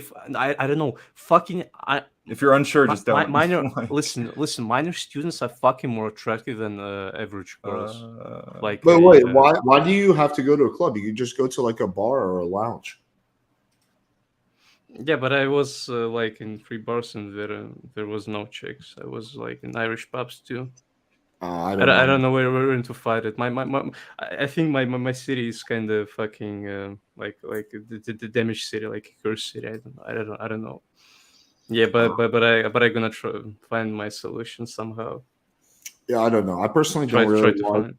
I personally don't really like clubs, but yeah, I like a lounges. I go in, I typically just introduce myself, be like, "Hey, my name is Alex." I just assume that like the girl's interested in meeting me, or I do something observational, like if she's like wearing something funny, I like kind of like playfully tease her about that, but something like that. Actually, when I was my first time in club, like I approached a chick. She was kind of like neutral, but I looked at my time and kind of stopped my game. I just wanted to go. Yeah, see, that's home. one more thing actually too. Like, game actually teaches you that some girls show interest differently. Like, there's some girls who will not irritating smart. who will go to extents to not even look at you if they like you. There's many girls who actually admitted that as well, like on TikTok videos and stuff. So game actually teaches you, like, there's some girls who show interest by being lukewarm, and then you just have to talk to them a bit more. And also it teaches that just because she's giving you a bit of bitchiness at the beginning of the approach doesn't mean you cannot change it. Like, it could just be that she doesn't that's the way she talks, like that's the way she is, because she has been approached by so many guys, so many creepy guys, which make her just like fucking hate the next guy who comes and approaches. Meanwhile, you have that empathy because of game, that she has been approached by other fucking weirdos. When they say creepy, what do you think they mean by that? Just too direct, or they have a bit of nervous energy, like they look away, things like that. They're like they're doing that nervous laugh and Does it have stuff. anything to do with appearance? Do you think appearance could play a factor into like how creepy you are? Probably, but still, right? Like, Yeah. but that's like you're going to find that out eventually, right? If you go there and she starts off very neutral, and then it keeps going down, then like, okay, maybe you're just not a fucking type. So no matter what you're Let's saying, say that a guy approaches a woman, like let's say at a bar or whatever, a club or whatever, right? The guy, she sees that the guy's like not good looking enough for her. So in her mind, she says, "Okay, fuck no, I'm not sleeping with this guy. I know what he wants. Whatever. There's no way this is happening." To you, is there any possibility that this person could ever do anything to change the mind of this woman? Yeah. Okay, so Alex agrees, disagrees. No, so Alex, the question is, if like she just despises him, then Oh, no, not despise him. She sees the guy. He's not attractive enough to like cross that threshold. It's like, okay, fuck no, I'm not sleeping with this guy, whatever. But she's been nice enough to him. She's been nice enough to him. Okay, she doesn't want to be rude, right? So she's really nicely talking to him or whatever. She wants to be friendly. But obviously in her mind, I'm not sleeping with this guy. How did you define that? I've like legit had that happen. I mean, How did you define that she's not yeah, a but like, girl, that's the thing, right? How can you actually tell like Distance, that's what she's thinking? You don't think that a woman, like, by looking at you, like looking at your height or like your appearance, whatever, how like, about you just not able to approach decide her whether or not she wants to sleep with you? and then discover it? I mean, Like, dude, I've had that. Everybody. I'm talking from the perspective of a decides woman. whether they. Sorry, go ahead. No, I remember when I was in Prague, I approached two girls, and they were like friendly for like, and then the girl looks at me, she's like, "Hey, listen, I'm sorry, you're not my type. You're too skinny. I like fit guys." This is Has back happened to me a few times. Well, that's just her being polite to you, so you won't waste your time. But there are plenty of women out there that like make That's you the thing, put, like, put on well, all the the point- effort the and still point not is- give you anything. The point is, I banged that girl 2 hours later. Well, that could have just been a shit test, right? So it's like making you see if you I can don't- jump I don't over the think- hoops. But I don't shit test is think there part of the was. game. You said game doesn't exist. Wait, what? Shit tests are something which is a term in game. Did you say that I said that games does not exist? When did I ever make that claim? I don't think it I guess was. How did sorry. she I tested guess if he was with her along in bed? What? I'll take that back. No, Okay. to be honest, I don't think it was a shit test. I think legitimately she was not really into my body type. Like I was probably at this point in time, keep in mind, I was like 135 pounds. I think I was way too skinny for her. She likes more like fit guys. But Yeah, that's. but I think that through the other factors, confidence, dominance, assertiveness, humor, Funny charisma, humor, yeah. I was able to overcompensate for the fact that I was too skinny. Yeah, now Yeah, this is her I- being a little too picky. That's all. But it's like, Looks like your I'm facial overstepping structure, the like your facial limits. appearance, that makes a difference. My ex, Why is she too my picky? literal Latina ex, she said I'm not a guy she goes for. She only goes for Latinos, but I dated her. She Well, that has and to do with something after that's we broke unchangeable. up. Yeah, but like after we broke up, she went back to a Latino too. So like she doesn't date Indians, but she dated me. My point is that she did not find you ugly. She just said that she does not date guys that are Indian. There could be But attractive she's things never of fucked an different. Indian before either. I different was the first people, Indian but- she fucked. Wait, what? Like she never even desired an Indian. Right, but that's my point, right? A woman cannot be into like, let's say, like an Asian guy, but she can also acknowledge, okay, this Asian guy is hot. I'm just not into. No, Asian she guys. thought she did not. She genuinely did not find Indians attractive. She genuinely didn't. But That's just to have, different like- from saying that no Indians are actually attractive, right? When did I say that? Yeah. She did not find. She was not into Indian She guys. basically- That's a okay, general she rule, but it find- doesn't mean that she does not find Indian guys that are like that could be attractive. That's the point. Like No, once for- she's like into that pool, for her- she's gonna look for like the most attractive, like the most desirable Indian person. But For doesn't mean that her- she's yeah. Okay. So for her, the race dictated her attraction level towards the looks. Like if the guy's race, if he was a Latino, only then she's going to look for the looks. But if it's not a Latino, she was just not dating. Like even in her past relationship, it was just Latinos. The point is that you can convince a woman to date a different race. You cannot convince her to date like an ugly guy. That's basically. I mean, like unless it's like they're very extenuating circumstance, But like to the guy's her, I rich or was whatever. ugly, right? That's the difference that I'm making. But to her, I was technically ugly, right? To her, you were a line that she was not willing to cross until she did. Exactly. Once she crossed that line, she's now sort of vetting. Okay, which Indian guy is ugly, which one's not, which one's like Yeah, I'm sort of fine. willing to go for. After me, That is it's what I'm. probably That is the have changed, distinction yeah. that I'm making there. Yeah, but what I'm saying is like after she dated me, that must have changed, right? Because she then thought, okay, maybe there's some Indian dudes who are not that attractive, but they have the confidence, the charisma, and then they're pretty funny. Once she's still willing to date Indians, she would probably then vet her choices and say, okay, this Indian guy's ugly, this one's not, or whatever, and you happen to not be one of those guys that she Then found she's to be ugly. experienced it All firsthand. those Indians, That's yes. the only why. But she experienced it firsthand, and that's the only reason why she would change it, right? You seem to be confusing the fact that she's willing to date a different race, with her changing her mind about dating an ugly person. That she already decided she was not willing to sleep with. I think the point is that she's changed what she considers to be ugly, right? Like she's evolved her thinking on like what the limits of her attraction were. Right, because she was swimming in a different pool. Because she's like a person, and people like change with time and exposure. Right. Once you start swimming in that particular pool, let's say a girl that finds a particular guy ugly. If all of the rest of the other guys happen to also be ugly, he happens to be the most attractive ugly guy in that particular scene, he could probably go along with that guy. The point that I'm making is that if she finds you ugly in comparison to the other guys around, she's probably not going to go with you or sleep with you or whatnot. That is the point that I'm making. I mean, maybe, but in the end, like for her, basically, okay, I'm just giving you an anecdotal evidence. It's just that for her, it was strictly based on the race, and if it was from an outer race, technically in her mind, that guy is ugly, right? So. Right, but you would agree that if she had found a better choice, I changed her perception of ugly to a normal dude. Yes, once she was willing to lower her standards, yes, you were attractive again to her. Yes. And by the way, 2 days ago, I approached a Kashmir. Well, that was a little harsh. Sorry, I didn't mean to say standards, but yeah, you comment. I mean, it doesn't make sense, even if you were not trying to be harsh or. Wait, it doesn't make sense? Doesn't make sense. Changed your standard. If a woman says that I'm not into she basically okay. So this is like a very coping answer though. Like I could only get her because she reduces standards. Wait, you seem to be getting very emotional the fact that I say standards, but okay, I misused the word standard. Like I meant to say if that really got you that emotional. But what I meant to say was like, okay, let's not do. I just went. I just I went didn't through. get I just went through an hour and a half of the gaslighting. Let's not do more gaslighting. It was like the first 20 minutes of gaslighting. yeah, saying what I said did not make any sense. That's completely different from like actually not agreeing with me. But okay. By the way, yeah, Alex, do you remember the Scribe stream? Or do you remember the person Scribe? I've been trying Black to forget Pillar? about. I've been trying to forget about him, but yeah. Yeah, so about the one woman when you discussed the guys who are like freaking well, if you like try to approach a chick, he's kind of like, as I understood, he's afraid that some of his guy one of her guys appears and gonna They're talking to girls. Yep.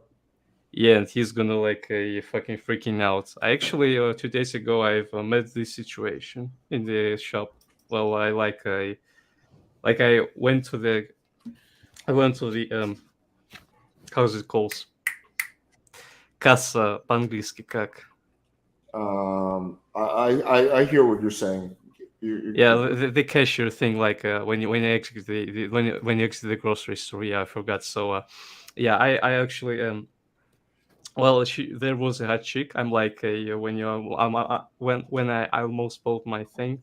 Well, I bought there some my stuff, and I'm like I like her like. I said to her like a compliment that she got a good that she got a good hair, and she like thanks. And I asked her, said, "What is her name, by the way?"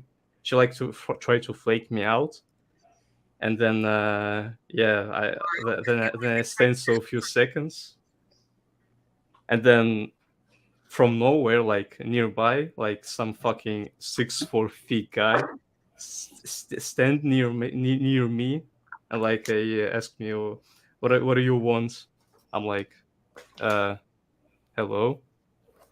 And then yeah, I didn't understand what he actually wanted. Like I'm like actually kind of stubborn at place. I'm like, what is actually happening? And then he goes up to the desk, like the cashier desk up front. I like, well, to understand, he looked he didn't look like in the cashier uniform. He wasn't in cashier uniform, right? He was like he looked like a typical citizen. Yes, as you if you understand what I'm talking about. And then he's like then fucking like what he asked me what I want, and I said, yeah, I'm gonna to clarify a few things with her. And he returned to the cashier apparat. Yeah, I'm like stand so a few seconds. Then my patience gone end, and I like approach her and like, hey, what if we hang out sometime?